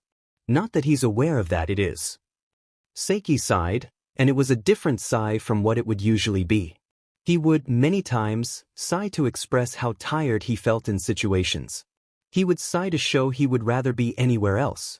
He would sigh when people implied that he cared about their particular situation when he wanted to hear anything but. This sigh, this was different. He could feel it in his bones as if something was grinding down on them, grinding down on him. There was an ache he couldn't place, something beyond the blooming emotions trying to shove their way into his chest like unwelcomed pests. He hated it, because he disliked a lot of things. And not knowing what was happening to those around him had to take the very top of that list straight into loathe territory. When Seiki wanted to stay home the next day, worrying his mother wasn't what he had in mind. From the moment he woke up this morning, he felt off. He was sweating an unusual amount to the point in which his pillow could be considered wet. He felt as if he hasn't slept at all with how exhausted he felt. His limbs moved slowly as if they were in molasses. His mother immediately concluded it as a fever. However, he didn't feel like it was a fever. Kusuo woke up dehydrated, forcing himself to take small sips from the water bottle his mother gave him. He was tired and his movements were slow, but he didn't feel sick. No, the word sick wouldn't have been the right description for it. He was tired, not sick. He was dehydrated, with a small headache, and was less perspective than usual. He didn't necessarily feel achy. He felt nauseous, but, for some reason, him being sick just doesn't sit right with him. It doesn't matter that he shouldn't feel this hot, calling it a fever just wouldn't be right. Don't ask me why, I don't know either. He groaned as he sat up, having to peel his sheets away from his sweaty body. His clothes weren't much better, almost transparent with the sweat he's racked up overnight. His pink hair stuck to his forehead, creating a shiny sheen over his skin. His skin was also flushed, and his breaths came out uneven. Why do I feel so hot? Good morning, Kusu, his mother screeched, pushing his bedroom door open completely and rushing to his bedside. She was alarmed, her hands trembling as she lifted one to his forehead to feel his temperature. You're burning up. Seiki fell back on his pillow. He then tried to get up again when he realized how damp and sticky it was. He felt disgusting and needed to take a shower. He feels hot but not quite sick, if that even makes sense. It probably doesn't. The covers on him felt as if they were made of fire. Was being this hot safe? When he tried to move his tongue around in his mouth, it felt like cotton. So probably not. Kusu, drink something please? His mother was still frantic, holding up a bottle of water to his lips.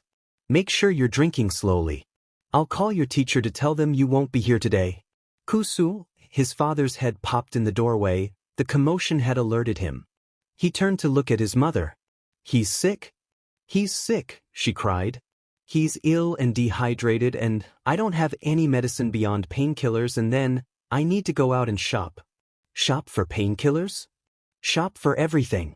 We need masks since it's spring and allergies are bound to act up and… Kurumi trailed off, frantically searching for her purse only to realize that it was in her hand the whole time. That didn't make her worries ebb, and Kusuo felt the guilt starting to fester in the pit of his stomach. He didn't feel ill, like previously stated, hot and kind of dehydrated, but it would be better to let his mom take care of him than to try to deny it. If he did, then who knew how'd she react? He didn't, but he knew it wouldn't have been good. Don't worry, Kusuo, I'll be back soon. She stroked her son's face, bit her lip as she felt the heat radiate from his skin, and hurried to put on her shoes. Don't worry, honey, I'll watch over him while you're out, his dad reassured her. Are you sure? She asked, ready to open the door. I don't think he'll appreciate the sentiment. Of course, I would love it if you took care of me if I was sick, but Kusuo may think otherwise. Anything for you, he cooed. She blushed. Okay, but don't be surprised if he turns down your help. If so, then you can go to work. But then I won't be able to see you as much. He was pouting now. They leaned in, ready to seal a kiss when… Sorry honey, please forgive me. She gave him a quick peck on the cheek. Kusuo needs medicine, I'll spend time with you later. She hurried off before he could answer. Kunoharu sighed, disappointed and depressed. After a moment he then smiled, all too enraptured with his wife. If there's anything she valued, it would be her family. With a grin on his face, he sauntered up the steps and opened his son's door. Kusuo? The door was immediately slammed in his face. It took a total of 10 minutes for Kusuo's dad to stop sulking and leave. Of those 10 minutes, at least 7 of them were spent with him begging Kusuo to open the door, but he never did. He wanted to be alone, and while his dad is a great man, he wasn't the most competent person to be around while being introspective. Kusuo was now walking down the stairs carefully, trying to not strain himself too much with the task. His throat felt so dry as if the water bottle did nothing to help it. That's probably the case, for his thirst overpowered what pain and discomfort he may feel at the time being. He didn't need to swallow or test his throat to know that it was sore and dry. Okay, so maybe he should have accepted his dad's help and asked for something else to drink. Getting up and walking seemed like it was getting to be more trouble than it was worth. Eventually, he reached the kitchen. After much consideration, he decided to get some water and a cup of tea because yes, he was that thirsty. Kusuo walked to the cabinets to retrieve the kettle. It was best to make more hot water just in case he wanted more tea. He set it on the stove after filling it with water and sat on the stool, holding a cup of water filled to the brim with water. It sloshed dangerously as he tilted it up to his parched lips. His mind felt so sluggish he couldn't muster up as many opinions about the situation as he usually would. But before the water could touch his lips, the cup dropped to the ground, and Kusuo along with it. Seiki opened his eyes and didn't immediately hear thoughts bombarding his head. He tried to move only to realize his feet were sore. He's been sleeping standing up. His mind worked quickly due to the strange sense of quiet in his head. However, what's starting to overpower the quiet is the alarm that's saying something was wrong. Seiki didn't usually trust his instincts because he can read people's minds and know their intentions. However, he couldn't this time. Despite the lack of mind reading, he can still sense the building dread in his stomach. He struggled to recall what happened last, and that just made things worse. He reached forwards for a wall when he opened his eyes fully, his other hand balled up in a fist to rub his eyes. He saw the glass in front of him. He looked around, seeing that he was currently stuck in a tall glass pod. He sighed through his nose before cracking his knuckles. And then he proceeded to flick his fingers, trying to summon the barest hint of super strength. It did nothing. He thought, looking at the glass pod and then at his hands. So his powers were really gone? That didn't comfort him in the slightest. Usually, he would be happy with the thought of his powers being, possibly, but he can't hold his standards that high, gone forever. He could live the normal life he's only dreamed of for as long as he can remember. But this is bad, and it's not even his brother pulling the strings. Kusuke had too much pride to not come out from the shadows already and make an appearance. There was also that feeling of dread that said it wasn't his brother this time. He can very easily come out now and say something about this being a part of some big, completely unnecessary plan of his. He can say that this was a part of some mind game, and how the glass pod he's currently trapped in some glass pod that took away his powers for as long as he stayed inside, until they inevitably break it, like with everything else, and maybe would want to play a game with him with the hopes that Kusuke himself will win against someone with no powers and no superintelligence like him. It would be typical Kusuke. It wouldn't be an illogical conclusion, either. Kusuke could just appear right then and now and he wouldn't think anything about it. Who else would be able to trap him without his knowledge nor consent? Unless another government organization? He pondered before shrugging. Either way, he would be able to get rid of that easily. After all, he's done it before. Either way, he would be getting his powers shortly and he can break this glass and go home. Who knows for how long he's been sleeping, and if it's Kusuke then his parents wouldn't be worried, hopefully. He probably passed off some excuse about brotherly bonding and left it at that. Knowing his parents, they probably took the chance to have time to themselves, and, nope, he's not going to imagine that. Also knowing Kusuke, he was probably going to leave him to stand there until he either broke out or got uncomfortable enough for him to saunter inside and bask in his glory. Good grief. Sighing quietly to himself to steel his nerves, he raised his hands again and flicked with more force behind it than the previous one. The glass still didn't break. Not even a scratch. That's kind of annoying, he thought. He started to stretch again, convincing himself that this was all a part of some elaborate game he's trying to get Seiki to play. Well, joke's on him because that's not going to happen. He can just break out. He blinked again until he realized something. He wasn't wearing his glasses. He brought his hand up to his head, trying to feel for his limiters. Nothing was there. Well, it wouldn't be like Kusuke if he didn't go all out and try his absolute hardest to make this harder than the last challenge he's issued. Seiki should have expected it. And now he probably looked like a fool in front of Kusuke. No doubt he's watching him through some camera, recording it to get whatever kind of advantage over him he can get. Wait, cameras. He snapped his fingers and started to look around again. Unfortunately, beyond the glass pod, there was only inky blackness. It was weird not having his powers. Hopefully, they will just come in eventually, and until then he can figure out some other way to get out. And by figure out, he meant by testing himself by hitting the glass again and again until his super strength came back. Already, it's been an outstandingly longer amount of time than the usual few seconds for them to return. As much as he likes to bask in the sweet, sweet silence and tranquility that came with not having his powers, he would like to do it outside the glass pod, if possible. What are the chances that Kusuke somehow made it so that Seiki wouldn't have his powers while in this building? If only he can apply that at home so he can spend his days in peace. Seiki perked up at the sound of a door opening. He could hear the squeal of old door hinges, almost grating on his ears with how loud it was. Despite the thoughts running through his head of how logical it would be if it was Kusuke walking through that door right now, the feeling in the pit of his stomach said otherwise. He audibly cleared his throat, schooling his expression. Seiki now looked bored, glaring at whoever was coming from the other side of the glass. The person who appeared wasn't Kusuke, he knew that much. What the hell? The dread only grew, but his mind dictated that Kusuke could have gotten someone else to do this for him. Maybe it's a robot. Seiki gritted his teeth. For the first time since he woke up, he's deciding to listen to his instincts. He currently didn't have precognition, so he just didn't know. If something bad were to happen, then what are the chances he would be able to see it? Not much at all. Seiki didn't like the odds of this. At all. His earlier theory about it being a possible government organization wasn't completely off the table. His powers can return any second and he'll just get rid of them in a matter of moments. He flicked the glass again, brushing 3 of his fingers against it. Still nothing. The man from the other side of the glass watched his movements with rapt attention. His lips moved but Seiki couldn't see anything. His lips twitched because he wasn't looking at the man with his X-ray vision, despite the seconds that passed. He can see skin and facial features. The man didn't even look naked.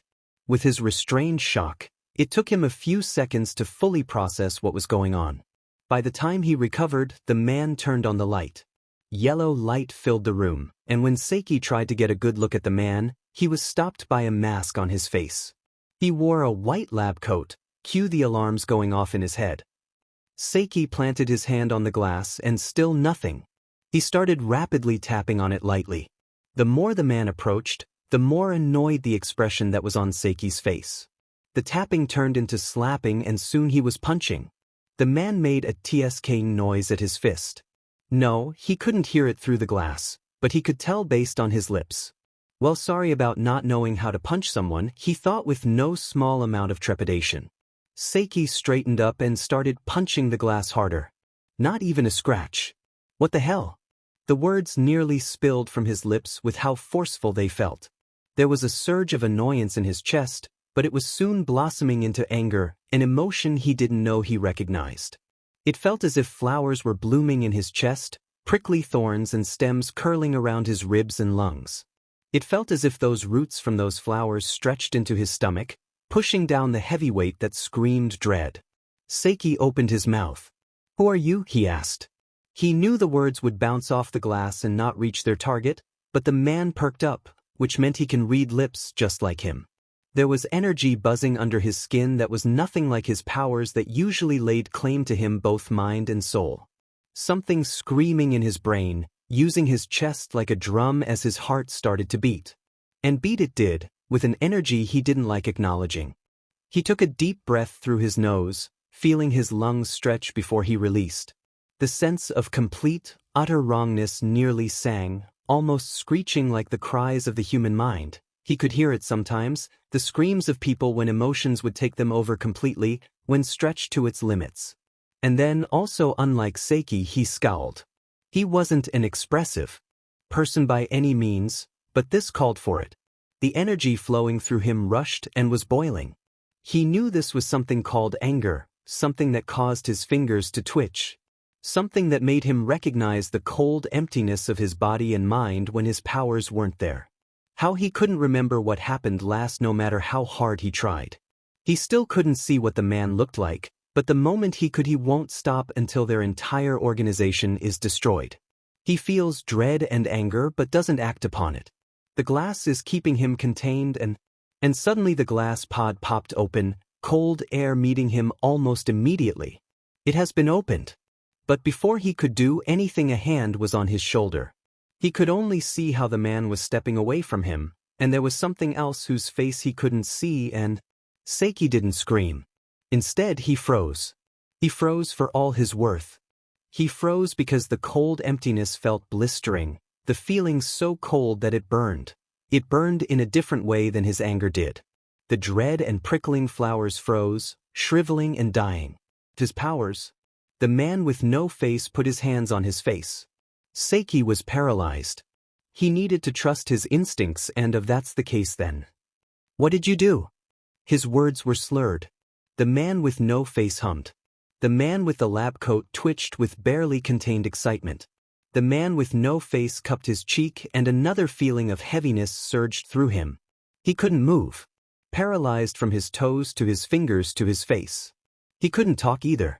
Seiki knew that this guy was old in an unnatural way. He can feel the power flowing through his veins, all filtered in his core. In a way that was as twisted as much as his friends. He couldn't recall names. There was another surge going through him. This time his vision started blurring, colors and shapes fraying at the edges. There were explosions of onyx in his vision, his surroundings seeping away from him. His fingers twitched because to hell with being paralyzed. The man chuckled. And then something tore through him. Tore through in a way that made it seem like his very atoms were splitting apart and were setting explosions as his muscles shredded and his bones snapped and his heart was cut into hundreds of thousands of pieces before failing. He let himself close his eyes because the man looked amused when he asked what did he do. Seiki just asked what he did. Not what he did to him. Not what he did to his family. Not what he did to, dare he say it, his friends. Because between the churning in his stomach, the cold in his bones, and the pain in every molecule of his being, he came to one conclusion. The man wanted Seiki in particular. And he doesn't care what he does to those around him, he just wanted him. Kusuo felt cold until he opened his eyes. When he did open his eyes, he felt as if he was on fire. His mother was also screaming his name. Kusuo. The pink-haired boy opened his eyes and sat up, realizing that he was lying on the floor. The side of his shirt was wet. He looked over and saw his spilled cup. He can also hear his mother turning off the kettle to the stove. At that moment he noticed the high-pitched squealing piercing the air. He also saw a small bag on the counter. Oh, so she's finished shopping, he thought. He tried to get up when she pushed him to the floor again. Don't worry, I'll just take your temperature and then I'll call a doctor depending on how bad it is. She trailed off, one hand on his forehead and another going through the bag, trying to find some medicine. She looked confused. I'll get a thermometer. Kusuo tilted his head to the side curiously. His mom didn't answer him until the thermometer beeped, and her eyebrows scrunched at the reading. It's saying that you're completely fine now. Somewhere secluded, Shigaraki grinned. He grinned behind his hand, his cracked lips stretched his cheeks almost unnaturally. His grin was so wide you could see it even with the hand in the way. Next to him on the bar table was a gaming console. His fingers twitched. He was just so excited. Sensei had a surprise for him. A power-up, perhaps? Some sort of boost for him for tomorrow? Oh, and tomorrow. So many preparations that still need to be made. Already, he has people who are willing to raid the USJ with him tomorrow, and his numbers are still growing. It brings a sense of beautiful ambition that the people that society had left behind are finally rising. They'll rise and make a message that will leave society trembling on their knees. So many people who blindly look up to heroes, so many people who are blind to society. So many people who will look without actually seeing, who will just do the main mission and never the side quests.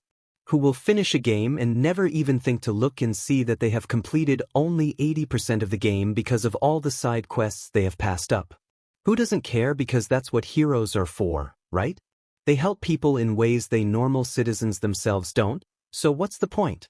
And it's also, oh, don't worry. They'll come for you. You should never interact with them, they have brought upon that misfortune on themselves. Homelessness just means that those people are lazy, and if you're somewhere you aren't, then it means that you deserve it. There are heroes and villains for a reason. Everyone is destined to become one something, and if it's something bad then it's obviously for a reason. Shigaraki drank the rest of his water before he set his pinky down, turning the glass into nothing but ashes of what it once was. People like that make him sick. So sick and he's so tired of... He stood up, knocking the stool to the floor. It crashed to the floor and the noise echoed through the empty room. He picked up his game, 3 fingers, and turned it on. Sensei had a surprise for him right abouts. He set it down and walked past the bar. His sour mood was being replaced with something happier, knowing that his sensei may be giving him something for his inventory for his big entrance tomorrow. Something that will give him the edge and the leg up on other lowlives of society.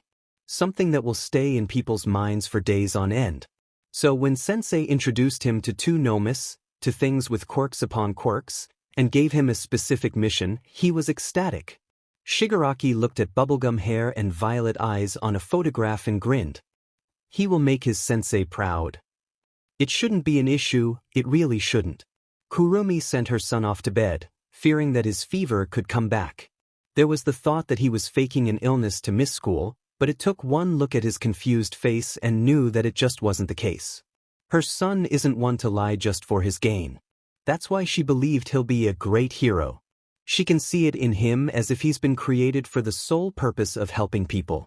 He acts like he doesn't care, but the reality of the situation was he cares so much for the people around him and he doesn't like to show it. He hates seeing people hurt, especially if it's because of him. She can see his kind soul and wants to do whatever she can to nurse it. Her quirk isn't very powerful, and Kunoharu's is too powerful with too little control, but Kusuo is a great combination of the two. She just wants to gently guide her son down the right path. If it did turn out that he didn't belong in heroics, then she'll be happy enough to allow that. But until then, she smiled softly. Her son will do great things, she just knows it. Suddenly, while wiping the water from the floor, she made a confused noise. Was that burn mark always there? She ran the towel over the mark again and again, but it wouldn't come up. She soon gave up and left the mark on the floor. She probably didn't notice it at first, but now she just did. But if she looked at it long enough, it almost looked as if a handprint has been ever so slightly branded into the floor. The next day at school started uneventfully. The definition of the word uneventful had already changed after being at the top hero school for a total of 2 days, and he was already annoyed at the implications. At least he no longer felt dehydrated and achy like a good portion of yesterday. Seiki never collected numbers. He planned to keep it that way, but it would never last long because life hated him like that. But after yesterday that may change. Arriving at UA, he was stopped by his homeroom teacher before classes started. He was idly walking through the hallways to kill enough time before he entered his classroom when the man popped out of nowhere. Well, maybe he was exaggerating. By nowhere he meant the bright yellow sleeping bag that was just lying on the floor in front of him, and before he could walk past him a sound came from it. From there, his homeroom teacher rose like a vampire from their casket. The only thing the scene was missing would be music from an organ. Seiki was trying his best to ignore him, but of course, it happened to be someone he couldn't ignore. Maybe they would have just run into each other and continued on their way. Maybe. However, Aizawa-sensei stopped him before he could take 2 steps forwards. Seiki. The man was tired, and it was so obvious it almost made him feel pity on his soul. The said boy stopped and looked at his teacher. He slowly stood up and unzipped his sleeping bag. He stepped out and held the sleeping bag in his arm. Seiki looked at the spot where he was on the floor. He was probably waiting for him. He knows that I was ill yesterday and wasn't compromising my placement here, right?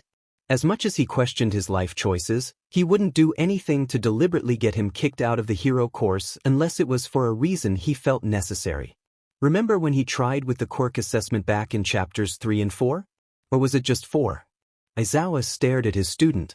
I wasn't going to say anything, however. I have noticed a collection of issues that I feel the need to bring up. Okay, he thought, somewhat relieved that he didn't mention yesterday. He didn't even know how to interpret his dream. You do not have proper control over your quirk, nor are you taking the initiative to get it there. If it became that obvious during the quirk test, then you would have been expelled on the spot. At that the boy froze. It wasn't like Aizawa-sensei was wrong.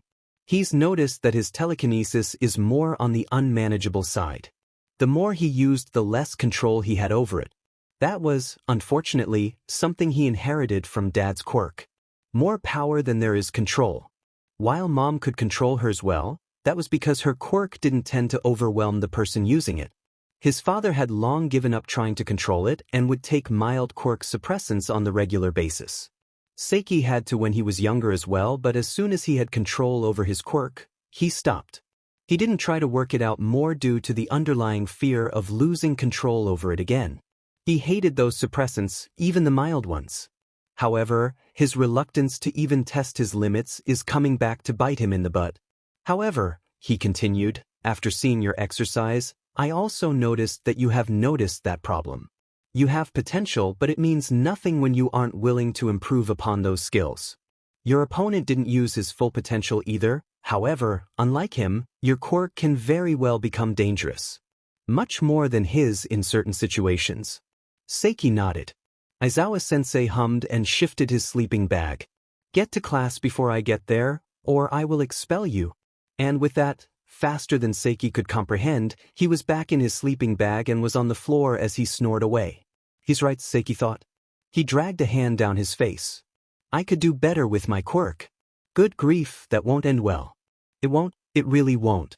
But it was better to have accidents now with his quirk than later in a possible villain attack or an emergency. A destroyed wall paled in comparison to a life that could be in his hands. I'm really imagining a future in which I'm a hero. That was new. The thought of helping people, he didn't mind. The thought of helping people while having mics shoved up his face? He didn't like that as much. He put his pointer finger to his chin, contemplating. Didn't Midoriya say that their homeroom teacher was an underground hero? He may look into that if he were to continue down the heroics pathway. Until then, he would have to try to control his telekinesis. Which may be easier said than done. If Midoriya were to be completely honest, he was so freaking excited right now. Sure, the school year was off to a rather rocky start, but it barely put a damper on his initial excitement. It was better for the threat of expulsion the first day to be a logical ruse than a threat of actual expulsion. If that was the case, then he was just done. He didn't want to think about it, but getting expelled after one day with the legacy of All Might's quirk, he wouldn't know what to do. He would collapse on the spot. All that work only for him to fall short? He wouldn't give up, but the best hero programs would have been filled by now. Not to mention that it was the school All Might graduated from, and he wouldn't be as good as All Might if he didn't go to UA. He wouldn't live up to him as his successor. Heck, he wasn't living up to the title now. He had to get better, especially since he kept breaking his bones and he wasn't the best at biology, but there were only so many times you can break your bones before. You wore your gym clothes, Deku? What about your costume? Uraraka asked. Her question wasn't completely off. He was the only one in his class who was wearing his UA standard gym clothes while everyone else wore their costumes. Oh well. Midoriya began to explain how his costume was the only one out of 20 to be demolished enough to have to be out of commission for a while. Yet another reason to improve. Everyone else had years to practice while he barely had a quarter of the year. He needed to work on making one for all his quirk, and to do that he had to resemble the current symbol of peace. He had to pump himself up, get into the right mindset. It all flew out the window the moment Tsuyu opened her mouth. Your quirk resembles All Might's? And yeah, that did it. Midoriya started to sputter like a dying engine. That was completely off guard. Sure, she introduced herself and said that she did tend to say what was on her mind, but he wasn't expecting that. Okay, maybe he should have been. He did try to tell Kaken just 2 days ago, as to which All Might scolded him for, which prevented him from attempting it again, to no avail. He also said that Seiki was also listening. What? Ah, really? Aye. But All Might doesn't get hurt, Kirishima but in. He was saved for the time being. They both have strength enhancers, but other than that, they're so different. So unlike my hardening. In a fight, it wouldn't stand out. But it's cool. Cool enough to become a pro, maybe even more than that. Oh wow, a hardening quirk. Yeah, he had a good idea of what his quirk could be, but theorizing and hearing the answer were two different things. He would have killed for such a quirk before he met All Might. For the second time, the first doesn't count unless someone asked where he got his All Might autograph from. Well, maybe not killed as in literally, but still would have done something drastic. Maybe not drastic enough to give up his All Might autograph. He wasn't kidding when he said it was going to be a family heirloom, but something. Took out Kaken maybe? Depends on how creatively he would go about it. He didn't know that Seiki had a quirk before his results came in for the UA entrance exam either. He didn't really think too much about him. Well, that was a lie. He did wonder a thing or two about the pink-haired boy, however he wasn't interested in talking to him. At first, he was scared that someone urged him not to, but then when he realized that Seiki didn't want to talk to anyone, he held some hope. Still, he didn't want to be his friend. He tried not to take it personally, given that he didn't want to be friends with anyone and he wasn't like Kaken and a couple of other former classmates who were more forceful with it. But Bakugo will never be popular with how unhinged he is, Tsuyu added, effectively snapping him from his spiraling thought process. The fuck you say, frog face? He screamed while Jairu, who was sitting next to him, leaned away out of annoyance. Your personality is like a dumpster set on fire, and we only started at UA. Kaminari laughed. Would you be repeating that after I pound you? If it was even possible, he was now screaming louder. Wow, he thought. He could barely believe it. Kaken was being bullied. Please. One of the two. Who knew something like that could happen? At Aldra his old classmates could never, they usually worshipped the ground he walked on, and that included the teachers. Middle school was an experience. Midoriya looked around the bus again only to see Seiki and Nendo willingly sitting next to each other. Willingly. Midoriya nearly clutched his head, disbelieving. No way. Seiki was willingly being social? Sure, it looked like he was forced by Nendo, but still. He was sitting next to someone and his efforts to ignore him were working in Nendo's favor. He must be dreaming. Midoriya? So you asked. You're staring. Midoriya had to rip his eyes from Seiki, who luckily didn't notice it yet. He didn't need that added awkward energy in addition to 2 days ago when he nearly learned about his quirk. He knew, just didn't believe it as said by All Might. That would make it downright unbearable. Was I? He scratched the back of his neck. My mistake. He didn't notice for how long he was staring. It didn't cross his mind to look away. Almost as if a force wasn't allowing him to look away. Almost. So this is the USJ. Seiki looked at the giant dome in front of his class. It looked to be made mostly of glass. Well, almost completely of glass. Or maybe it was something else other than glass. Could be reinforced with something else entirely. He wouldn't be surprised if that was the case. It was UA after all. For once, Nendo was walking off to talk to someone else. Seiki was allowed at least a few minutes to have his thoughts to himself. He took in the USJ in front of him, its tall structure in the shape of a dome. He frowned. He wasn't here for 1 day and already he fell behind. Sure, some of his classmates were there to fill him in. A security alarm went off and he was glad that he wasn't there to see that mess along with the process of choosing a class representative, which explained why Ito was so sad when the bus seats turned out to be different from what he anticipated, with a side of reporters all but storming the school gates, which he was, again, glad he wasn't there for. However, it did nothing to stop the feeling of self-deprecation that wanted to swallow him. Combined with the nature of his quirk and the lack of practice on his end. It's the space hero, 13. Midoriya gushed. Next to him, the brunette was gushing as well. He really should learn their names. Too bad he didn't particularly care enough to learn. True to his words, when Seiki looked down he saw the rescue hero standing in front of the class. Izawa-sensei was standing next to him, expression as tired as ever. The two of them had a brief discussion before 13 took over. Before we begin, I have 2 points. He raised another gloved finger. Or 3. Raised another finger. Or 4. Yar, they just keep increasing. My quirk is called Black Hole, he began. Skipping all the science and technical terms, the most important thing to know is that it can suck and break apart anything. And yes, just about anything. It's extremely helpful for saving people from disasters. Also, yes, I have saved countless people from disasters, but it's also important to understand just how dangerous my quirk can be. Think about it. A literal black hole in the site of the rescue. I'm sure quite a few of you understand how dangerous your quirk can be if the tables were turned. Quirks have as much potential as we make it.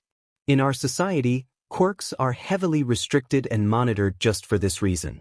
It may seem perfect or even a little bit heavy, but we can't forget that in the heat of the moment, the way you use your quirk can be the difference not only between your life and death but the life and death of other people.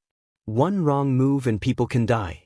Aizawa's test allowed you to understand the potential of your quirks, and All Might helped you to understand how much damage your quirk can create given the scenario. In this class, it's all about rescue. You will learn how to save people. Your quirks aren't there to inflict harm, but save them. He pointed to them and concluded with, I hope that with time, one day you'll understand that your quirks are meant to help people. He bowed. Thank you for listening. A few of his classmates clapped and cheered at 13. Seiki was still standing near the back as he stared at the Yugi. It was a huge, open area filled with false buildings and areas more complex than the false building they had their hero practical in just days ago. There were even different areas that may represent different possible disasters from the look of them. His violet eyes swept the area as he tried to take in as much as he could. As simple as the reason may be, he was just curious. He was curious as to what 13 could teach them about rescue. Maybe I can be a rescue hero, he thought to himself. It seemed to interest him the most out of anything else he's been learning for the past few days. But before he could dive deeper into that thought process, there was a shout. "Huddle up and don't move." That came from Aizawa-sensei in a different tone of voice. It wasn't his usual bored voice. It was urgent, with no room for argument. Would that be just another part of their exercise? Or maybe another logical ruse? One of the two. And then Seiki looked near the water fountain. There was something there. As if the air simply rippled and peeled away to reveals. Unknowingly, his eyes darted around. His other classmates were starting to notice. A few even stepped forward. More of them huddled up as asked. "Fiend, protect the students." The flicker grew rapidly, almost like an onyx flame. It grew until someone stepped out. Until that someone turned into people stepping out. That onyx flame had eyes was someone with a teleportation quirk. A portal? Someone shouted that they were villains, but Seiki couldn't hear them. They could have been right next to him and they still would have fallen on deaf ears. However, something else did. "I wonder if some dead kids will bring him here?" The voice was raspy, seemingly matched the figure below. Seiki couldn't see who exactly said it other than clothes as black as the portal behind him and dismembered hands. However, he did know that he was one of the villains who organized it. Something was niggling at the back of his mind as if it was trying to nip at a thorny rosebush blocking the rest of his thoughts. "Not important. Aren't there intruder sensors?" the girl with the ponytail asked. "Yes, of course." 13 answered. It was the peppermint-haired boy, Todoroki, who spoke next. "However, they may or may not be in the main building as well. It has to be a quirk that's rendering them unserviceable. Either way, the USJ isn't close to the main campus, so they likely picked this area as a part of a well-coordinated attack. They planned this, which meant that they aren't as dumb as they seem." Seiki nodded, even if no one could see it through his helmet. It was no time for his mind to go into overdrive. He had to think. Everything happened so fast. 1. His teacher asked 13 to protect them before jumping straight into the fray of villains. 2. The impending doom that came with a large shadow of black stretching behind them. 3. It was the words, "We are the League of Villains." "I apologize for the interruption, but we came here today to end the life of the symbol of peace, All Might." 4. 2 of his idiotic classmates just had to jump straight at the villain because they have a damn death wish. 5. Seiki moved without thought. He broke free from Nendo's grip. When did he approach him in the first place? And moved.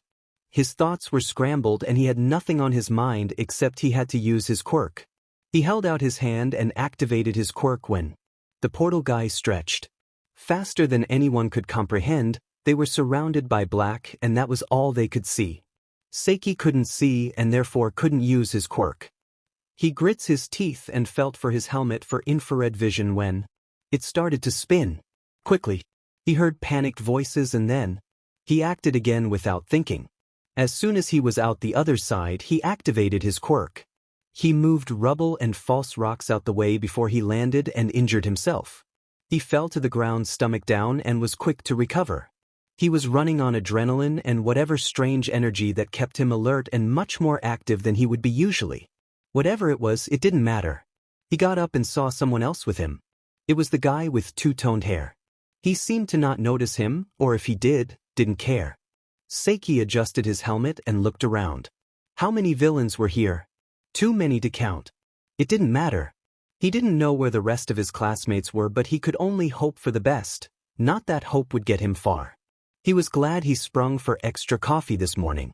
Recently sick or not, coffee is caffeine and caffeine is his life support. Suddenly it grew much colder. It was purely by instinct that he used his quirk to pick up a rock and shatter the quickly crawling ice before his feet could get caught up in the crossfire. The man's quirk was fast. Fast but effective. He had so much control. He shook his head and slid down the ice to meet maybe Todoroki. That wasn't important right now.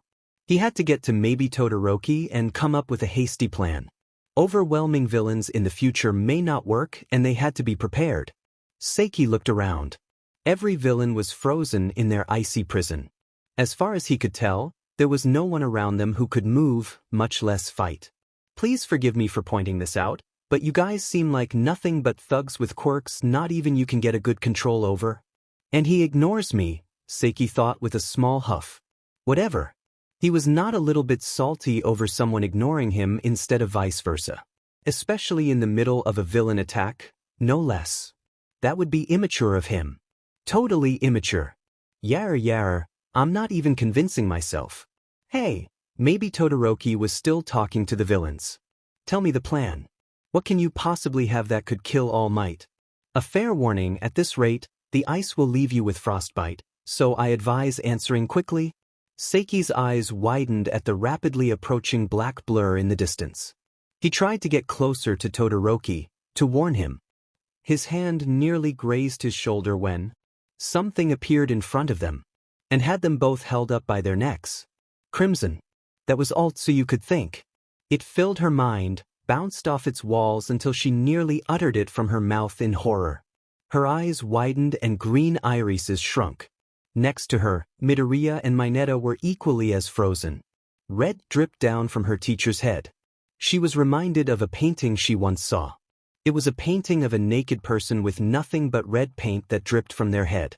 Maybe it was meant to represent something much more grotesque, but she never took the time to fully analyze it. That was all she could think about. One of her teacher's arms hung limp in that thing's hand as it bent so unnaturally. If she closed her eyes and listened, she could hear the wretched melody of the grinding of broken bones. There was nothing she could do to spare her teacher from the pain. She would close her eyes and always see scarlet dripping down his face and his hair spread out on the ground like a pool of ink. Always see large black hands and haggard scars. Always hear those words even in her best hours. Meet the anti-symbol of peace, the bioengineered Nomu. The Nomu continued to squeeze Aizawa-sensei's broken, shattered, arm and even grabbed his other arm until that broke as well. He shouted, and that was when Tsuyu broke free from her trance. She was still somewhat in despair, however. Ribbit. She let out lowly before sinking lower into the water. The Nomu brought up his head and slammed it into the ground of the... It left a crater. There was more muttering between the villains before she heard the word leaving. They're leaving? Mineta asked. I think so, she answered. Okay then. She can find a way to get to her teacher with that. She can figure out a plan. With Midoriya's help, that was. Tsuyu then proceeded to drown the shortest of the three into the water because the boy had no shame for trying to touch her chest now of all times. I have a bad feeling. So do I, Midoriya said. And then, once more, it happened so quickly. She remembered eyes as red as the crimson that dripped down his teacher's face and a swish of hair. She remembered, a hand on her face, but she still lived. She also remembered, Eraserhead, you're so cool, from the villain.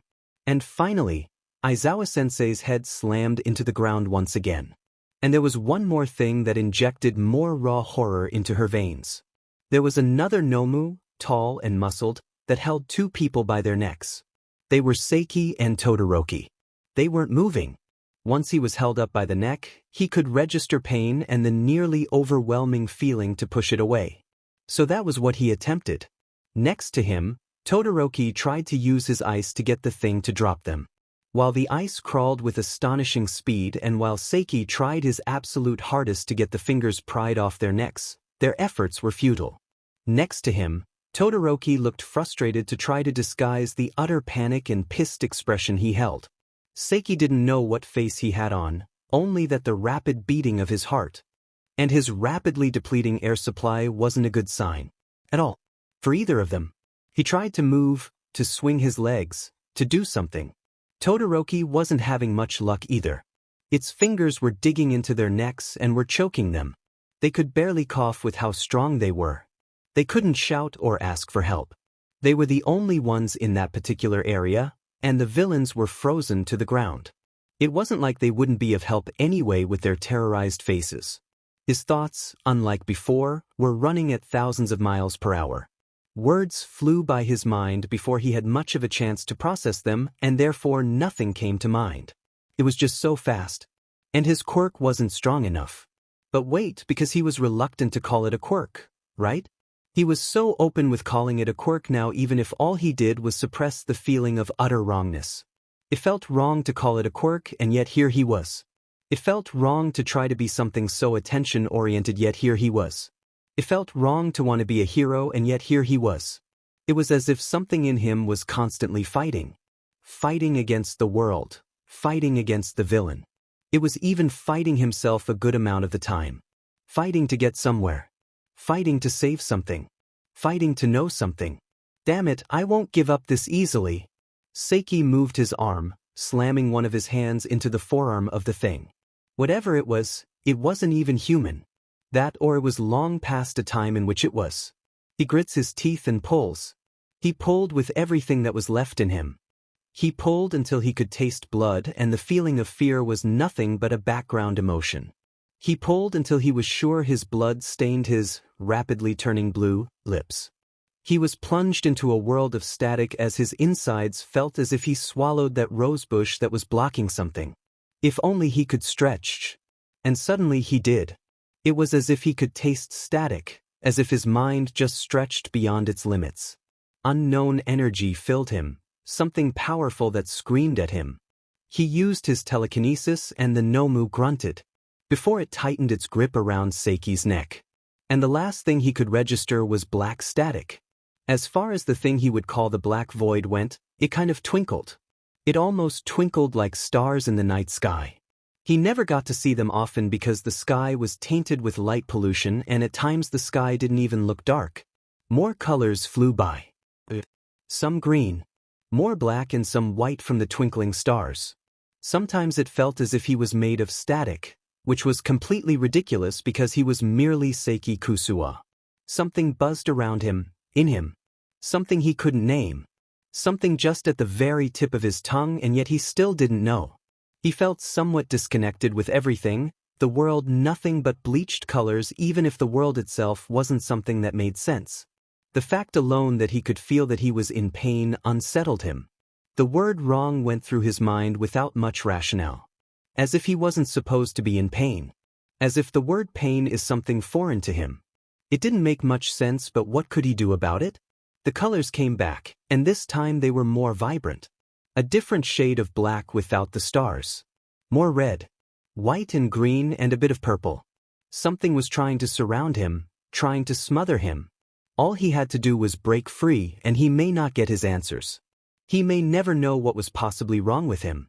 The darkness surrounding him was no longer filled with stars. It was static. It was a building of energy that he couldn't control. Something that felt familiar. He wanted to walk towards it and find out what it was.